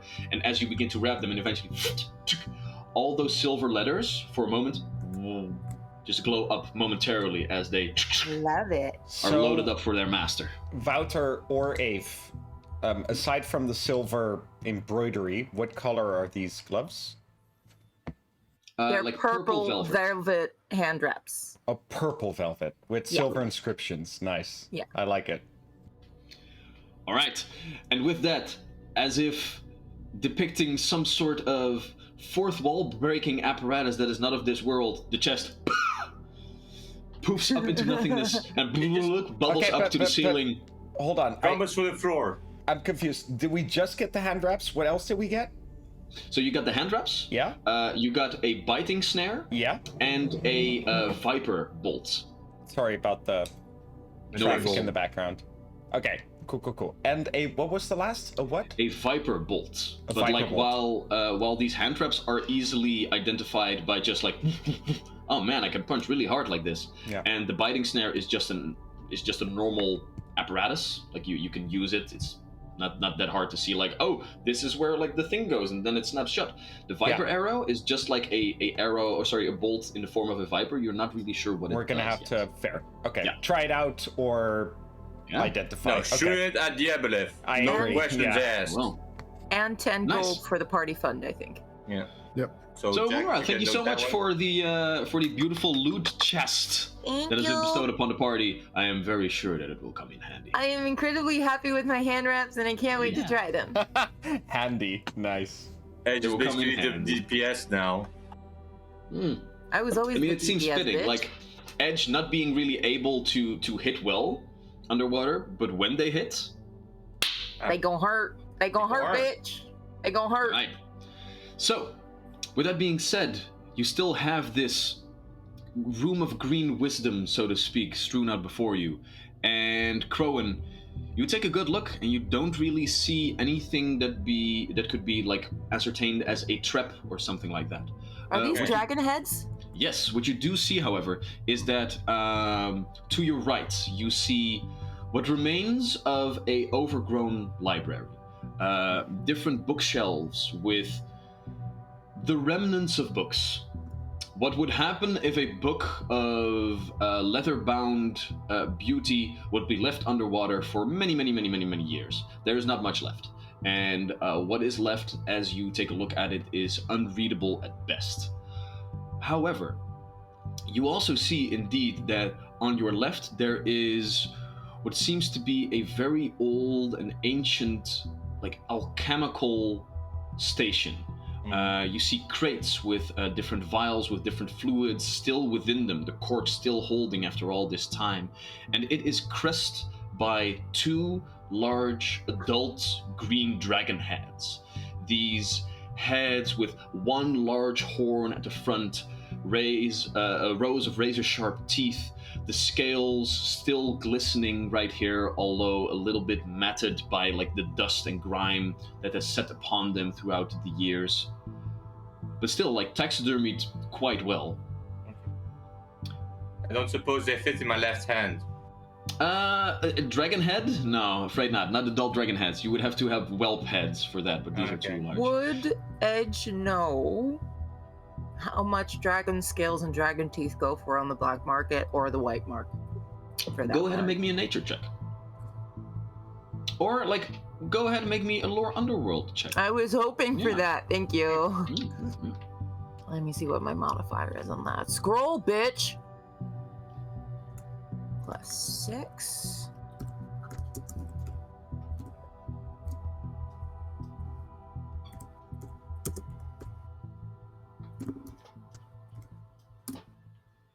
$17. 17. As you take a couple of steps forward and peer into this chamber to take a look at these dragon heads, you know that basically everything of a dragon is valuable in one way, shape, or form. Like, these trophies themselves could probably, if you would haul them back with you, would probably fetch a pretty penny. You also realize that when you saw or heard that like dragon scales were sold, they were mostly sold in bulk because they could be used by artisans to craft into beautiful types of shields or sets of armor, of course. So like the old, dusty, like taxidermied, not well preserved scales of these dragons could probably not fetch you a lot. However, you do also know that in the underworld there are very potent poisons that are being sold to less savory individuals that are created from the poison that green dragons produce naturally within their bodies. These might be old, but perhaps you could see if you could get their teeth and see if you could sell those. And like, you don't really know, but they have big horns. Like, normally that is something that can be sold quite well. I don't need the horns. Thank you. Like, grind up the horns, turn them into erection dust. That's the thing. Oh, yeah, for sure. But I will 100% start working on dislodging a couple teeth. Well, so Edge, as all of you are like slowly making your way within this room, you begin to swim off towards the. Well, I'm gonna wait for Crowan to give me the old clear. All right. But so I'm as all of definitely like an excited dog, just like waiting. But Yeah. maybe we shouldn't just touch things because it could be also a trap. I think Crowan is gonna go ahead and check the bottom head first and see if, like, because dragon head seems like the obvious place to put a trap. Maybe it's a double bluff. Who knows? Yeah, like, I'm just gonna check it. if I were to use a flamethrower trap, ironically, Yeah. it would be inside a dragon. Yeah. Yeah. Go ahead and make a perception check, Rowan. 15? 15. Well, the rest, while Crowan is investigating the dragon's head, he like swims past the wall, trying to get as like far away from the middle of the room as possible, and eventually comes to this head and begins to investigate it. What are the rest of you doing? Tarush will be doing what he was doing before, so he'll be moving slowly. So four squares per turn for 6 seconds, as he is using both his wand and a normal detect magic at the same time. So he's basically double signaling, trying to find out if there are any immediate magical effects going on. As soon as you walk towards somewhere around this place, Tarush, making sure you keep an eye out on any traps or anything. Crowan, first off, as you take a look at the dragon's head, it doesn't seem to be trapped whatsoever. But Tarush, as you begin to pulse with your detect magic spells, you do get a couple of blimps on this. The different reagents that you find within these crates, some of them seem to have some sort of magical properties to them, in a plethora of different ways, shapes, or forms. Some actually do register as some sort of schools of magics, others don't, and pretty much every school of magic is very vaguely represented in any one of these items. What you also realize, due to your detect magic, is that this alchemy station has withstood the test of time. It is still functional. What you also realize with your other wand at your disposal, the specific wand that like pulsed to see if there are any soul stones nearby, you do indeed find that in this last crate right here, mixed within the different reagents, or possibly one of the reagents used in this alchemy station, seems to be one of these soul stones, yes. Oh shit! So, Oh damn! Nice. So, as that happens, or before that happens, so Crowan is checking out the dragon maw. Yeah. And Tarush screams out, "Edge! Edge! See? I hate you, but also Why? ignore the dragon teeth. Those crates, there are many items of magic in there. You should." Do you have any idea what dragon teeth go for on the black market? Magic items? Think of the amount of spells you can buy with them, Tarush. Also, I hate you more. Oh. So, as our flirting continues, I guess the... Yeah. All right, so, Amunra. First off, thank you so much for the 1,000 bits. And with that, a story beat has been bought. A hint of power, because as you guys have entered this place, the entirety of the sunken temple begins to rumble anew, as whatever the Abolair is doing, whatever the shepherd is doing, is drawing closer. But this time, you feel a pulse as the vibrations within that which permeates everything, the ancient echoes of power, ring through each and every one of you. And it is difficult to understand if you actually hear this, or if the meaning of what this entails is brought towards you. But due to the patronage of Amunra, more information about what these echoes of power are is brought to each and every one of you. Let me change the music real quick to something a little bit more. As you stand here, the vibrations in the air begin to increase. Each and every one of you grab towards your heads as you hear whispers coming from everywhere, from inside your mind, from outside, from the very rocks that you stand on, from the water in the oceans and where you swim in right now, from the air that you are missing, everywhere. And all these whispers together begin to tell you things. You have read in journals of other people that could tap into this knowledge. And now it seems that you are a couple of these individuals. Hearken to the echoes of power, the whispers in the wind. They are all around us, everlasting and eternal. They speak of might too strong to fade away, of knowledge too wise to waste, of magic too grand to dissolve. They hearken back to a time where all this was given freely. One only had to outstretch their hand and they would overflow. But now, more is needed than hands. Now we need ears. Sit with us and listen carefully. Together we will piece together what has been lost. Hearken to the echoes of power, the whispers in the wind, and grasp what is rightfully ours. And as soon as this cacophony of whispers enters each and every one of your minds, so soon again does it dissipate, and are your minds once again your own.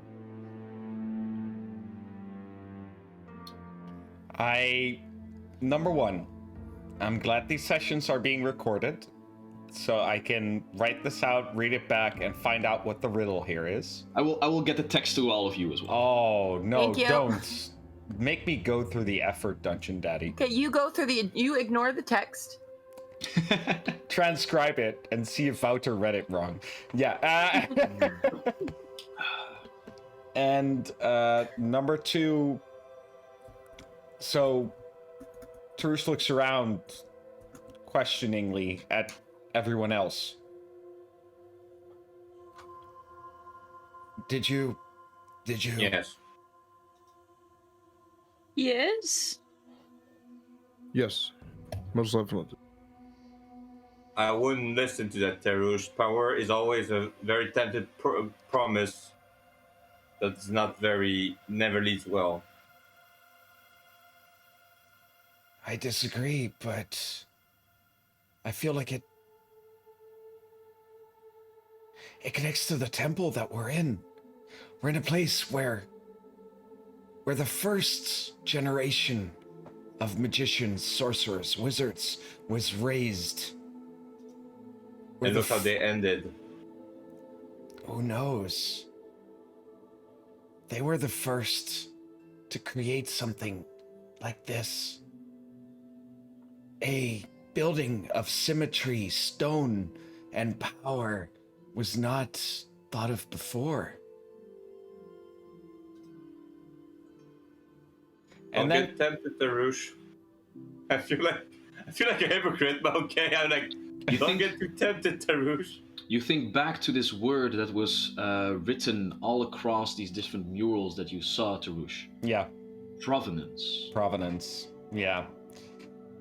And Bruce looks over again to Crowan. You just make sure there are no traps.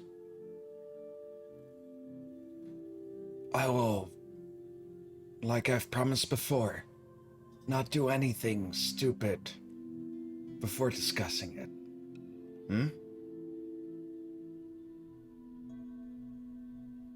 Sure. And I guess, I directed Edge at the crates, but Edge is going for the dragon's teeth. No, as soon as that wave of power hit and the whispering stopped, Edge is just beelined and is starting to shove the potions into a bag.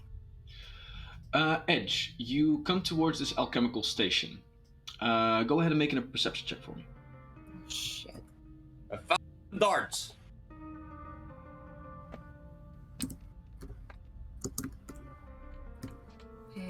Perception. Percepzione. 23. 23. All right. As you look at these different crates, these aren't potions. They are reagents. They are not finished products. But as you take a look, there are two things that catch your attention. First off, whatever high alchemist was important in this place is seated right against this crate right over there, with the key still cradled on his lap. The leather band long ago withered away, but at the ready. But with a 23, you also look at this alchemical station, and it was in the final stages of processing whatever kind of magical formulae it had started. Mhm. And you begin to wonder if you could finish it. Underwater? Is that possible? Edge has 0 alchemical knowledge, and like Crowan said, it's underwater. Let me rephrase. You begin to wonder if someone could finish it. I will turn around to Tarush and Jack. Book boys, there is something that this man was working on. I think it's almost finished. Could one of you take a look? And I will continue putting the reagents in a bag, because it's liquid in vials. Edge doesn't know the difference. Yeah. Honestly, Drew said it was important. Shit's happening anything around that us. seems intact enough, right? Yeah, anything that isn't broken is getting taken. And yeah, I would like to try for 1 dragon tooth, but mostly focusing on the reagents because I'm trying to be a part of a group or whatever. Whatever. So Tarush looks at Jack and also Alam. How's your knowledge of alchemy?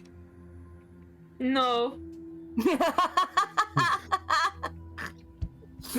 Absent. I will just like gesture to Olam to also start shoving some of will these help. bottles in packs. Alam gets to the other side and begins to. I just love how she went, no.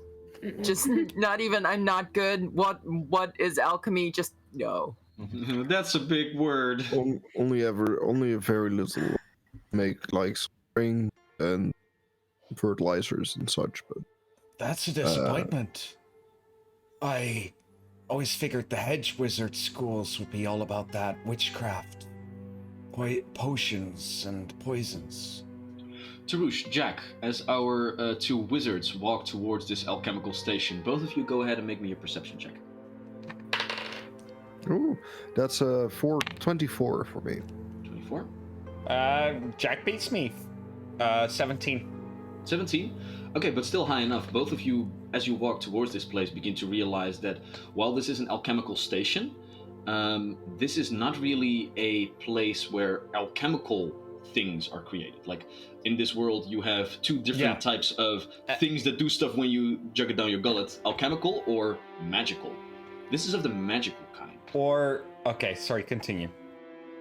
Well, so you realize that perhaps with a little bit of your arcane knowledge, you could get a whole ways worth in this process as well. Oh, maybe, yeah. How bad a DM would I be to be here like, oh, no one of you has proficiency in alchemy tools? Then you can do nothing. No. I that would be, honestly, that would be very okay, in my opinion. But, yeah, so Tarush looks over at Jack again. Shall we try and figure this out? Yeah, let me have a look. Theoretical knowledge, practical knowledge, and, you know, a university and a hedge wizard school combined, perhaps we can find something. Yeah, with a good bit of luck, we might figure something out. Maybe find some nice little drinks. Yeah. Will you take the lead or shall I, Jack? I will. I'll have a look. So I'm rolling Arcana now? And I will. What are you? Can you describe what you were trying to do? Are you trying to just like take a look? Are you trying to look at the apparatuses, see what they are? What kind of like strategy are you trying to use in this? I think indeed first I would like to see what with. So indeed the apparatuses and the reagents that are strewn about the table, and then we'll figure out if we can maybe make something work with that. All right. In that case, I will continue with your perception check first, which was pretty high, right? It was like 26, I believe that you said it was? 24. 24, all right. Yeah. What you can see as you take a look at this entire setup is that there are, it is all vacuum packed, like completely shut off from the outside of the world. You can actually see that in a couple of these places, probably where they want it to be, in a couple of these bulbs, still a little bit of air inside it. And you can find 8 total different like reservoirs, so to speak, with one still empty. You also see that it seems that if this last reservoir would be filled, it seems to be the last one, it would set off like a chain reaction with that going towards the next, going towards the next, going towards the next, going towards the next, where at the very end, a glass vial is standing there now filled with water, so you had to like put an empty vial there. But at the end of it, after adding the 8th of 7 at the ready reagents, you would be able to like finish this process, it seems. Okay. So, as a summary from my understanding, there are 4, liquids things that need to react together. One of them is empty. There are 8 total reservoirs. 7 are already filled. You only need to fill the last one. It seems. Sorry, my bad. I thought we had 8 reagents and 4. Okay, so other way around. Okay, so we know, Tarush says out loud, we know that I know, at least, and he gives this smug smile, that we seem to be in some, in the presence of a temple to each of the forms of magic. Yeah. Not the spheres, but the layers, the forms, alteration, evocation, abjuration, conjuration, etc. So Don't you mean like the schools, like the schools? pain? Yes, Yeah. thank you. So my suspicion is that each of these represent one of the schools. Therefore, we need identify which one's already there and which we still need represented. Does that make sense to you? I was thinking the same thing. Adding up, I figured we would need something to do with that. Yes.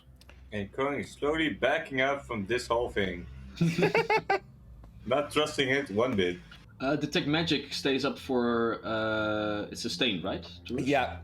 So I'm still. I mean, as we're still looking before we up until the part where we're actually doing physical stuff, I will keep both detect magics sustained. In which, following your deductive reasoning, you begin to figure out that the 7 already filled are filled with different reagents that all indeed correspond to one of the schools of magic. We got conjuration, necromancy, evocation, abjuration, transmutation, divination, and illusion all present. So which one are we missing? Charm? Evocation? Oh, sorry. Charm is not a school of magic. No, sorry. Can you? Conjuration, necromancy, evocation, abjuration, transmutation, divination, and illusion are all present. God damn it! I know the rules well, but not the schools from heart. Let me. As a universalist wizard, that would add up indeed. Yeah. No, it makes absolute sense. Which one is it? Come on, Wouter. In like a fit of like sighing, Lyra steps up and says, "Oh, for fuck's sake, you're missing enchantment." Yeah, charm. It's insulted, Tarush. Charm is not a school of magic, I Tarush. know, but like, come on, you know what I meant. We got there in the end. Okay. So, Yeah. all right. So you take a look.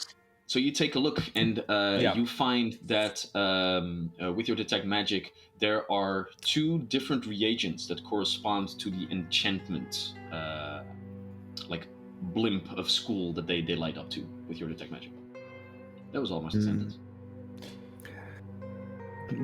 Do you think it matter which one we use, or?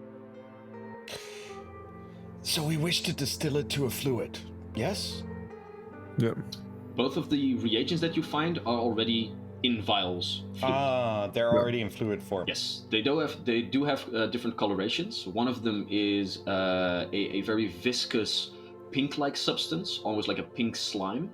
And the other one seems to be like a very clear, very watery, a little bit dark blue. And as you begin to swiggle it around a little bit, you see different sparkles within it. What did you want to say, small Crystal? metal. Nah, this is not liquid, so it's fine. Oh, fair. So, pink and clearly pink and a clear bluish. Yeah. I associate enchantment with the thick pink fluid, but I am not sure if this is... It seems like the more active component, something that is not degraded, but is still in a very simple, clear consistency. Yeah, however, the blue one, look, it kind of sparkles a bit. So there is some power in this. I don't know what kind of power and if it's good, but there's some kind of power in this. Do you have an identify spell at the ready, perhaps? I do not. I mean, let me think. Do I? Might be a cantrip, I think. I do not have anything ready at the No, wait. I think that Maybe Lyra? No, I Only think scale? Excuse me. In this beautiful game, identify is just an activity that you do. I think with one of your. Oh, right. You're correct. Identify It's an magic. arcana. Very skill action. Yeah. Yeah, or school. Yeah. School relevant. So both of you can try an Arcana check on each of these fluids, or you can try to aid the other. I say we each do a fluid. I think that's Yeah, fun. More sounds fun. good. Sounds good. Yeah. I do All pink, right. he does blue. Yeah. Very good. 14 and 12, 26. 26. Nice. For me, a mere 14. I rolled pretty poorly. All right. Tarush, indeed, this viscous fluid does give off a very baseline enchantment property. 26, you said, right? Yeah. Need to come up with. Okay, that's yeah. So for the sake of this, as you are like focusing your detect magic on the fluid itself, you can't help but also glance a little bit to the rest of the apparatus, and you find that with your 26, each and every one of these whatchamacallit, like bulbs that are holding one of these reagents is not holding a single reagent. It is holding a mixture, each and every one of them. Yeah. Okay. Fair. I look over to Jack. What's his conclusion? I have a just- blue liquid. Yeah, Jack can just realize that it is indeed a enchantment-based substance, but more than that, not really. You do realize that like the sparkles that are within it aren't per se because it is magical. It could also be that, as with many reagents, it has suspended within it some sort of like salt or whatever that is not really completely dissolved within the liquid. Microplastics. Microplastics. Fucking Nestle. No, but That's what actually killed all of these wizards. Microplastics. The wizards were like, no, Nestle, no. Actually, Oh, this there's old campaign is set Unilever. into the near future. Okay, so They probably threatened to unionize, so Nestle just flooded the whole base. yeah, exactly. They were like, magic, no, we'll take no unions over magic. Yeah. So Charush looks over at Jack. The rest of the fluids, they seem mixed. They seem an amalgam of different components of their respective schools. I think this pink fluid is more of a mix than the more pure liquid you have in your hand. Does that make Is it sense? either that, or do we need to mix the two fluids together? We can also mix this pink fluid with the blue fluid, and then use that. I would say in any other situation, yes. But we are in the water. That's very true. I don't see a situation in which we can mix them without, well, screwing up the purity of the substance. I'm gonna look to Wouter to check if that's not just a player assumption. Go ahead and make an intelligence check. Me or both of us? You. Okay. That's a 4 plus a 4 is 8. 8. You dumb. I mean, your logic seems sound. Like in any other, it seems that all of these substances that were put in here were mixed from different reagents together. So to deduce that it would be better to put these two in together as well would probably work out for the better, you figure. But indeed, then the question arises, like, how are you going to mix them in here? Yeah. Do you have any spells that could help? Any smart ideas? If we can mix them together, we should, but I cannot think of any other way. Do you have an idea, Jack? Or anyone else, for that matter, and I speak out loud towards the rest. I think Olam and I are working on a dragon's tooth, so you do you. Like, sawing that shit off. I do have a... No, I'm just like poking like into the gums to try and loosen it, like with the sentinel dagger. I do have a spell called Air Bubble. It's a reaction spell, actually. That would be perfect. Tell me more, Jack. Me more. Well, we can create an air bubble around these two, and then Mix them together. Within the air bubble, and then use that. Jack, once more, you prove to be a valuable member of our group. Let us go for this. I'll hold both vials. You sustain the spell. Yeah. Right. So, as Jack, you and Jesse, your red familiar at the ready, you cast the air bubble spell, and for a moment you try to keep it in place a little bit. For the sake of this, both of you swim to the ceiling a little bit, where the bubble is more easily kept, like against a rock.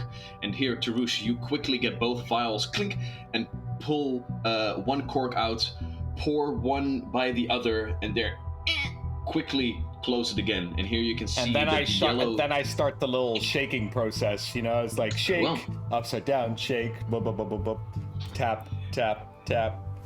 And very easily done. You now have this slimy pink fluid that has been diluted a little bit, making it more, way less viscous, way more easily traveling through this entire alchemical apparatus with this glittering, whatever it may be, within it. Almost, you take a look, you have heard of like things like love potions and the like, and you could totally see this being the like exterior view of a love potion. Like beautiful pink, strawberry flavored, with like just a little bit of a spark. So Tarush looks at sorry, I'm gonna have to step away for a second to close my window because there's loads of mosquitoes in here all of a sudden. Oh dear. So Tarush looks at the potion and looks over at Jack as the spell subsides, and he says, "Do you love me?" And well, we know each other for a few days, so yes. And there's a bit of confusion in Tarush's eyes as he was kind of in his own mind. It wasn't a direct question. Good to know. And he swims. He leads Jack back downwards to, I guess, where we try and find a way to insert the newly made potion into the alchemical apparatus. Yeah, and here you could already see where this would be done. You see like a small bulb with a like a small stop, I should say, with a little bit of rubber inside it. And as you push the vial in, you can twist, in which moment the cork automatically unscrews, the fluid is added, while everything is kept in like a nice little vacuum. And as soon as you do this, this fluid runs through, waltzes around a couple of times, and then is led to another stop, to another school of magic, where it mixes and begins to react. And this goes on from one to the next to the next. And as a nice little Rube Goldberg machine, all of you follow these different fluids as they pass from one to the next until it eventually seems to slink into one final concentrated form. And here it is poured into one vial. Automatically, the apparatus closes it off with a cork, and the alchemical process that had been dormant for so long has been concluded. As you grab this potion, and as you look at it, all of the different colorations, viscosities, colors, whatever you might see, all begin to pass one by one. You may attempt to identify what the hell you have just created. I guess both Jack. I will assist Jack this time. I'll make an Arcana check to assist, which is I wish I didn't assist. 29, so +1 for Jack. Cool. Well, we're gonna need that. That's a 20 for me, normal. 20 normal? Yeah. Well, you have created a potion of magic. Cool. Something. Oh, I hate it when this happens. You assist someone, you roll so much higher than them. Okay. I mean, for now, what's the worst that could happen? We keep it, right? We'll drink it in case of emergency. Maybe we turn Super Saiyan. I don't care. It's worth it, probably. So, Tarush is satisfied, and he goes back to scanning the area for Soulstone. And indeed, in that last crate, you do find not completely what you expected, but you find a vial with a purple substance within it that registers as a soul stone. And you begin to figure it don't have to be stones. I guess a lot of things can hold the energy of souls. Okay, I will write down Potion of Soulstone. Potion, liquid soulstone. Liquid Soulstone. Okay, liquid okay. soulstone. I say we find a Gorgoth. We have it turn someone into stone, and I pour it over them. Yeah, or first let them drink it, and then you turn them into stone. Oh yeah. Thank you. Is this metagaming? Yeah. This is divine intervention, is what it is. Write it down. Yeah. All right, Edge. Go ahead and make me another survival or sleight of hand check to see how well you can get this dragon tooth off. I'm helping. Oh, then you may aid them. I assume you mean thievery, not sleight of hand. Excuse me, indeed I do.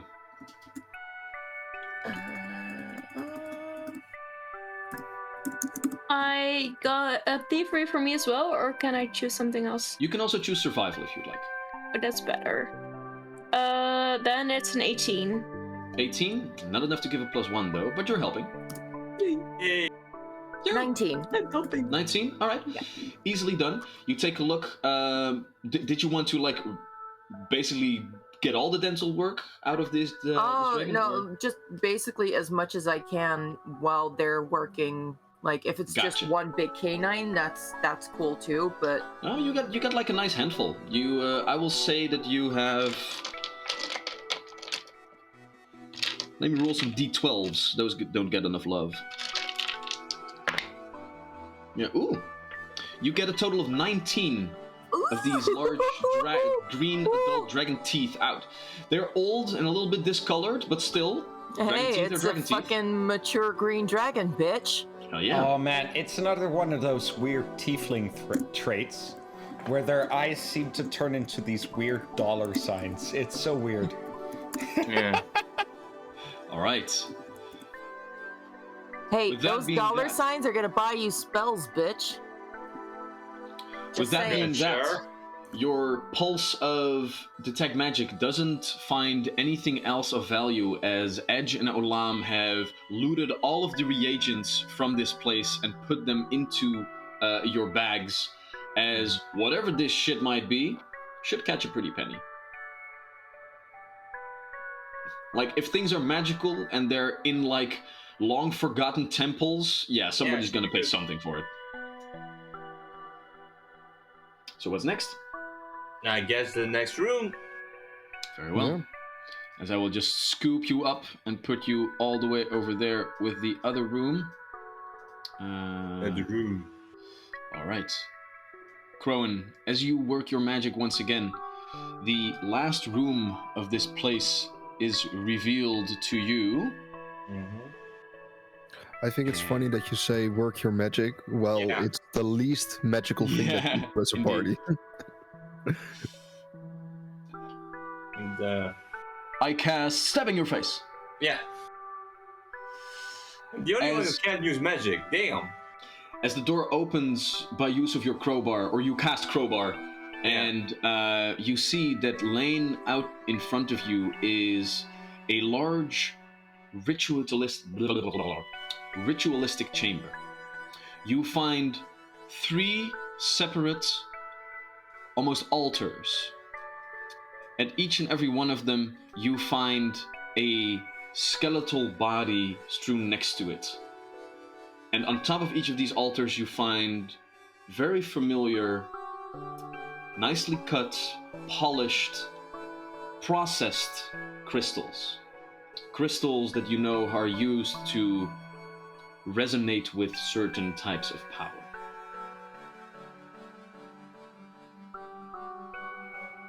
By the way, if you can't see them, you have like small staircases, 3 of them, towards these pedestals that are like elevated about like 5 feet up in the air. Okay, I'm gonna approach carefully and check the middle one, I guess. All right. Go ahead and make a perception check for me. Okay.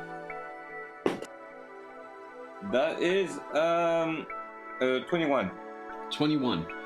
Once again, you don't find any trappage around here. And you begin to realize that all the traps were pretty much like just strewn out in that main corridor over there, leading to the last final chamber. This one seems to be undisturbed, just as the other 3 before you guys entered here. With the 21, you see that another large green dragon head is overlooking all of these different pedestals. And you realize that, as ancient as they are, these people were onto something. They were robust, and whatever power had siphoned into these things, still present, or at least in the middle one. As you walk up towards it, you see that this one crystal is stably, lowly, humming with power. Wait, I'm sorry, my end didn't catch that quite right. Can you do that one more? It's humming with power. Yeah, it's humming with power. No, I mean the pulse on the roll 20. The pulse on roll 20. Oh, sorry. This crystal in the middle? There we go. Yeah. There we go. Is humming with power. What you also find is that on the body, right next to you, there is the last key. I think we... I'm taking a key, first off. Yeah. Jack, Tarush, what do you think about this? What's up with Looks that like some crystal? crystals. It's nice being seen as the intellectuals, yes? As the Taru magic says to users. Jack as we approach. Well, Olam wants to like whisper to Ed. What is intellectual? Tarush. Yeah. It is fitting. No, Truce looks over and Oh, wait. waits. No, you don't have to wait. More like a thing for me to do. Oh, fair. Yeah, okay. Well, first I'm concerned about the crystals at the top left, to be honest. Tarush would be. You have those crystals there? Are they the crystals? Go ahead and make a perception check. because, you know, we see those crystals, we want to fuck them up, and that would be a 14 on my perception. A 14.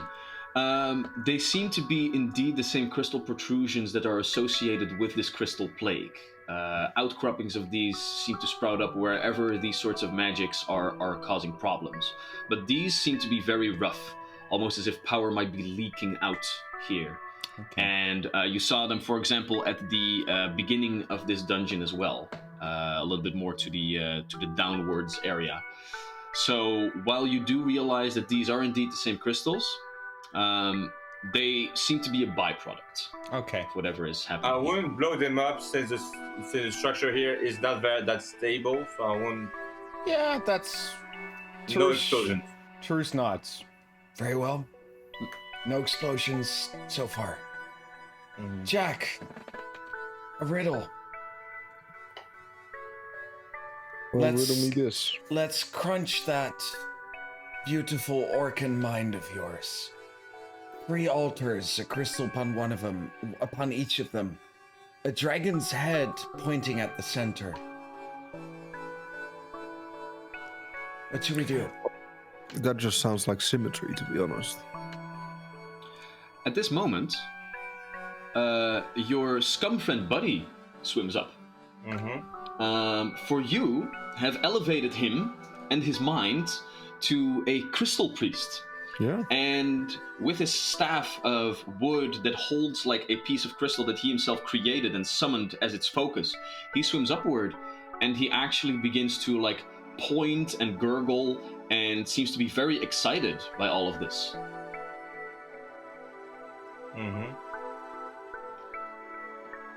He, for the sake of this... But none of us know what the fuck he's talking about. For the sake of this, all of you go ahead and make either a perception check or like a nature check to ascertain like the tribalistic nature, what he is trying to... If he's suddenly going all ancient draconic, though, I would understand. No, he doesn't. He hasn't learned any other languages. 25. 11. 5? 19.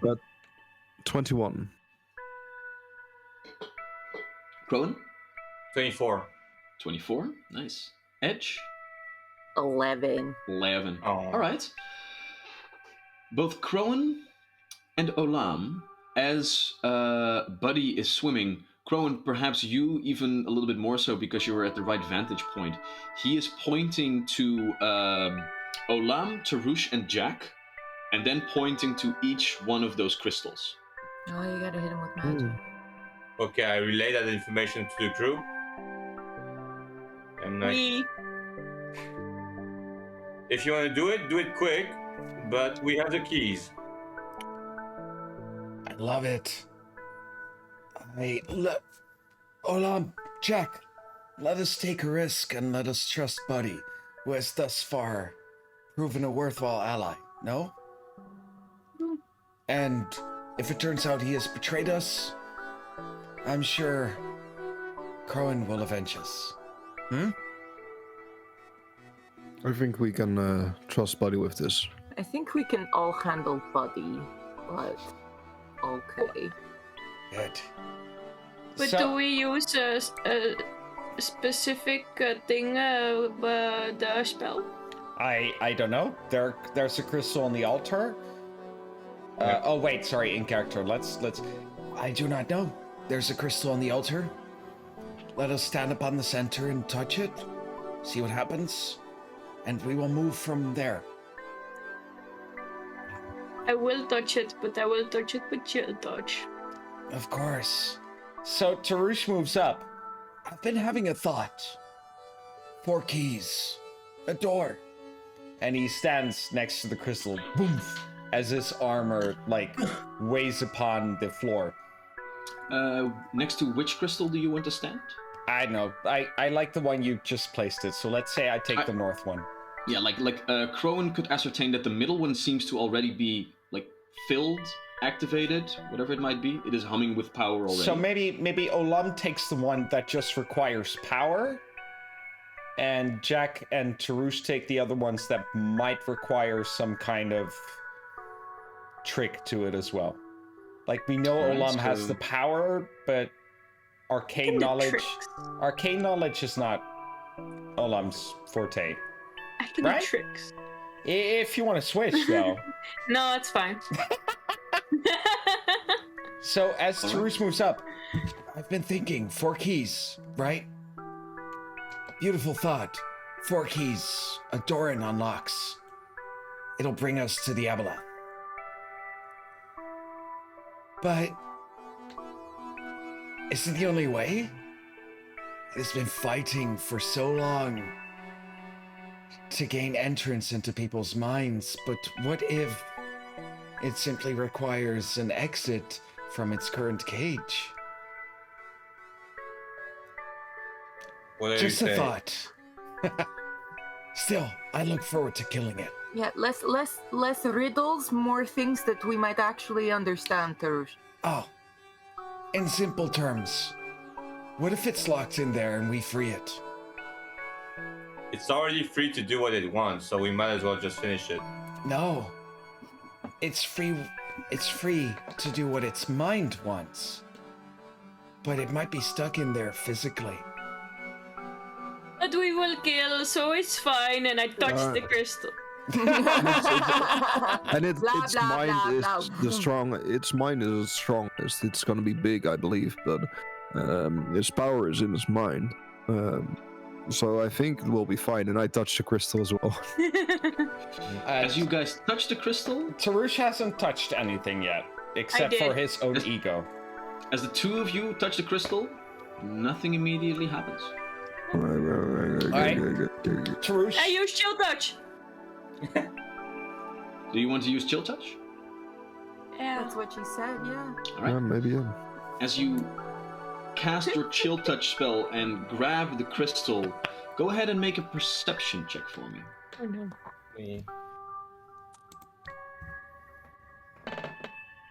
11.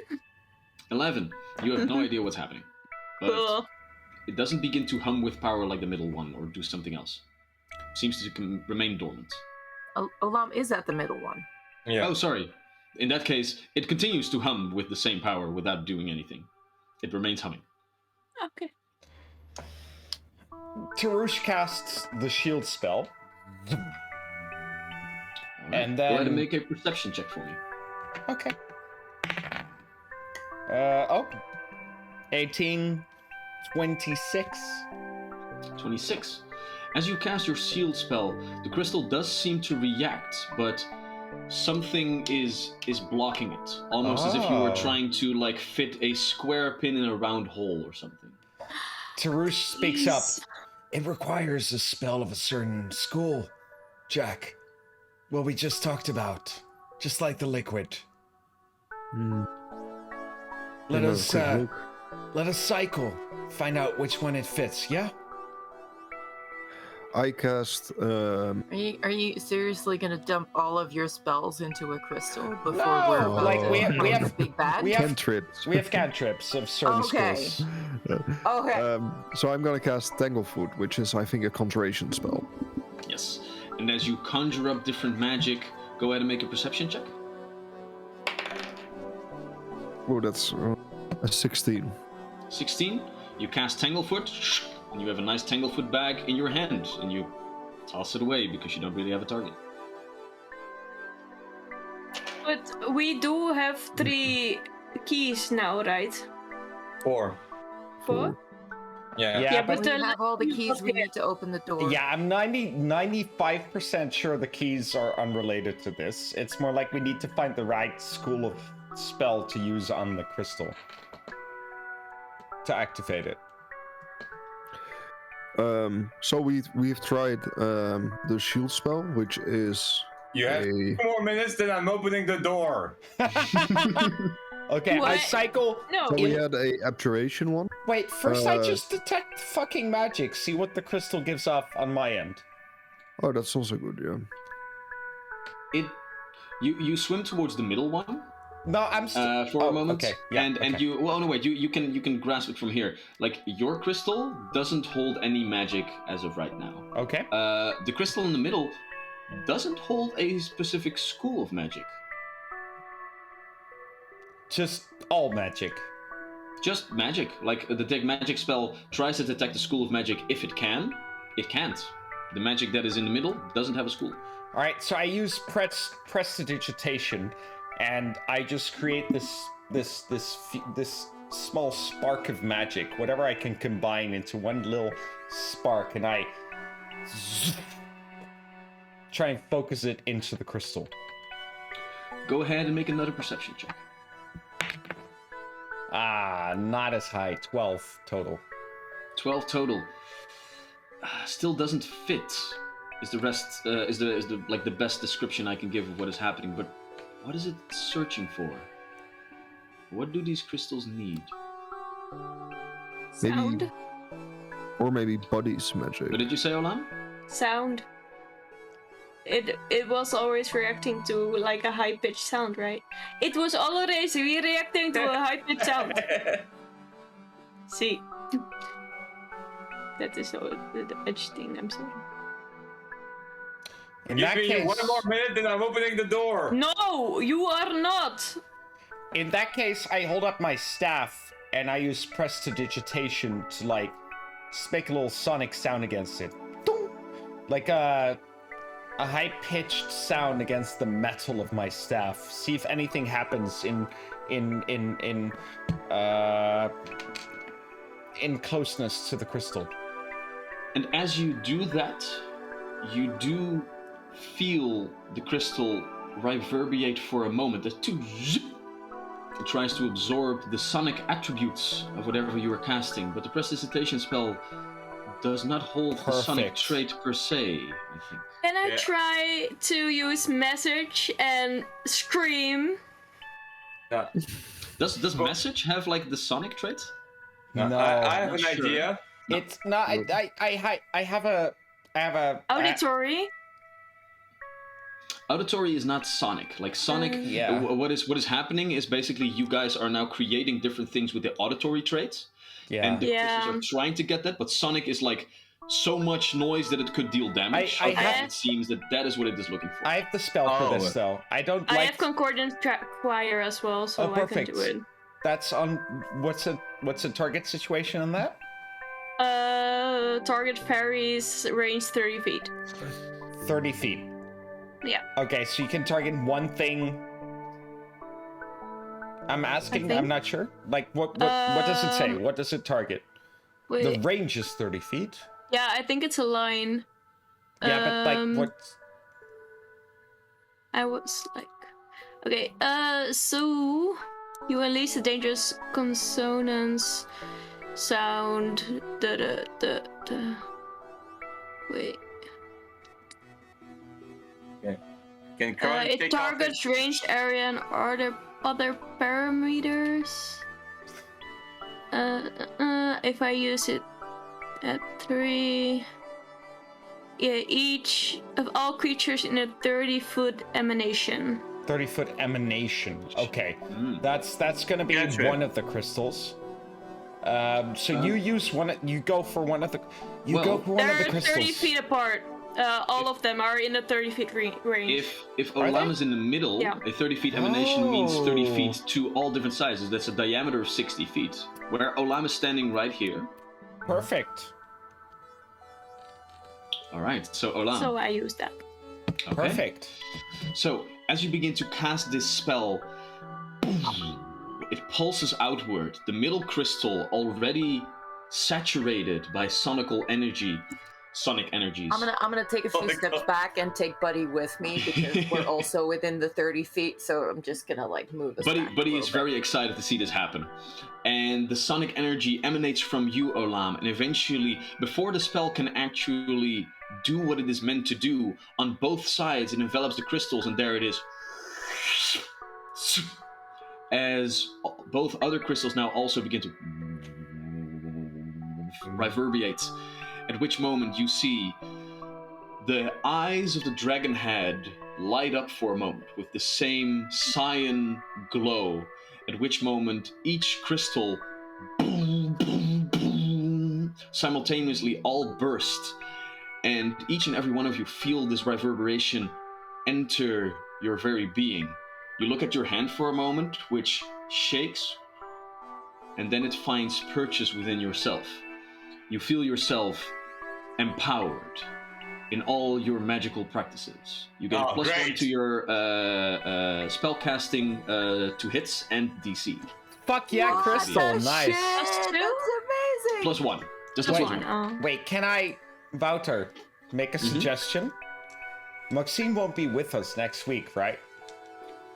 Me neither. And Chris, holy shit. Oh, right. Oh. But Maxime won't be there the week after as well. next week.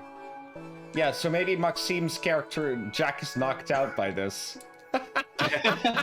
Well, we will see what is done right over there. But as all of you are buffed by this surge of magical energy that these priests, wizards, combination of the two, whatever they may be, had long ago set in motion, you make your way to the door at the end of this dungeon. Here, you stand, ready to enter the final place of your combat. Yeah, Final countdown. It's the see final countdown. As I put fucking all Abolair. of your companions right here, I will show this to you as a nice little cliffhanger. Uh-oh. You open the door, How big is it? or set of doors. It better be at least like 4x4. 3x3. I'll take it. As you see strewn about before you, the rest of this final shrine. Look at that The- pile of gold it's sitting on. The Sorry. green serpentine tail motif that has uncovered the entirety of this long hallway moves outward, and over the entire ceiling you can see that it was not a serpentine tail but a dragon tail all along, as the entirety of the ceiling is covered with 2 dragon wings on both sides and a gigantic dragon head above where the Aboleth now rests. From the wings of this dragon, you see sparkles running across all different walls, almost raining down magical power on all the denizens below. As you see that the mosaic that is laid out in front of you depicts what you expect to be a map of the ancient world. 4 different pillars hold aloft this ceiling, but not only that, because in the top, upwards corner, you see a large crystal protrusion enveloping this Aboleth. Encased in the very crystal that it commands, 3 blood-red eyes open up towards you as it speaks.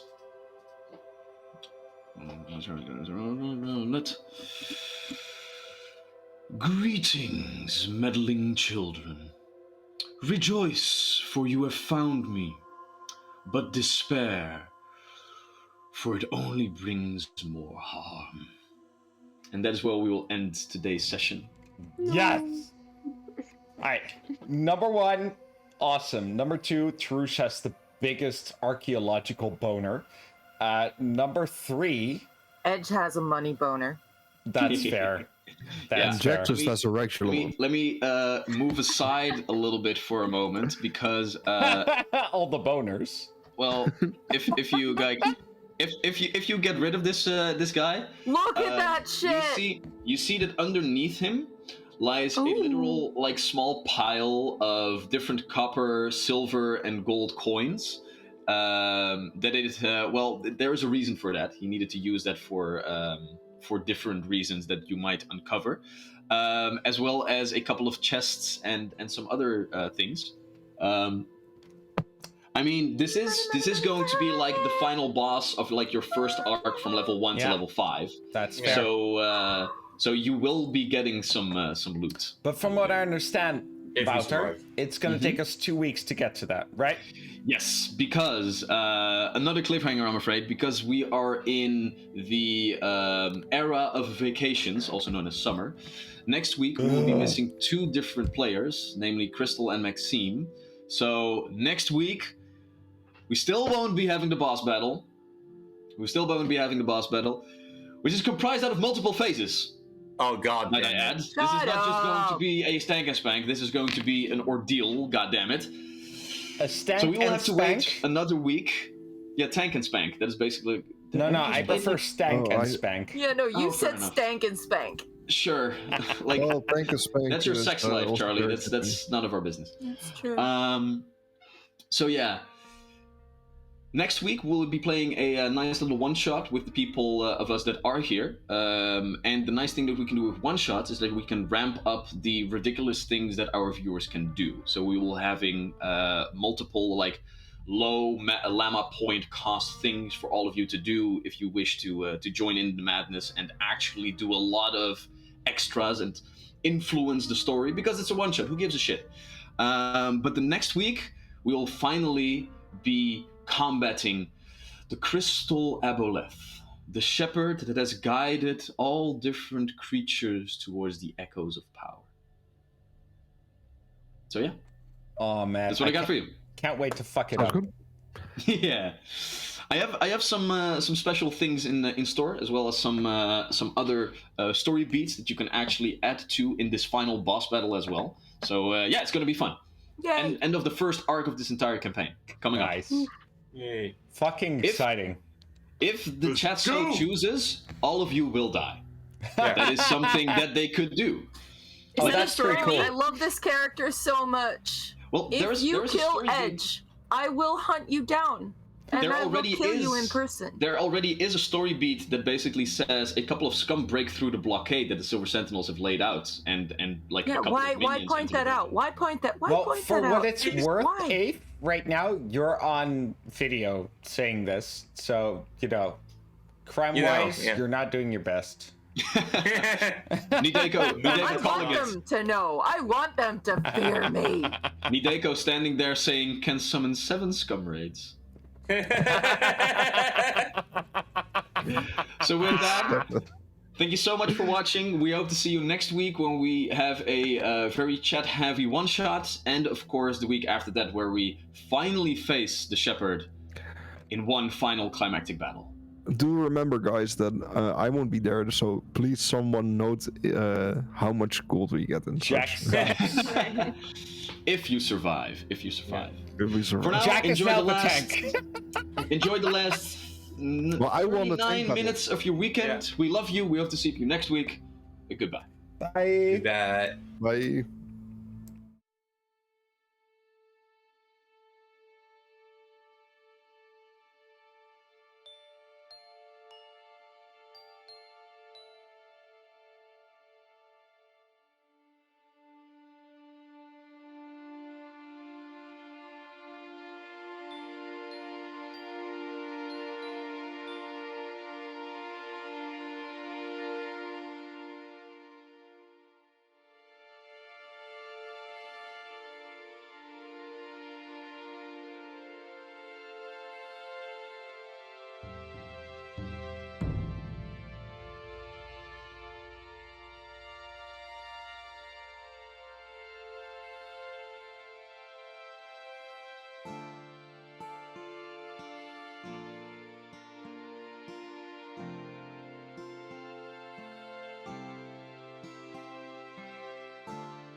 Thank you.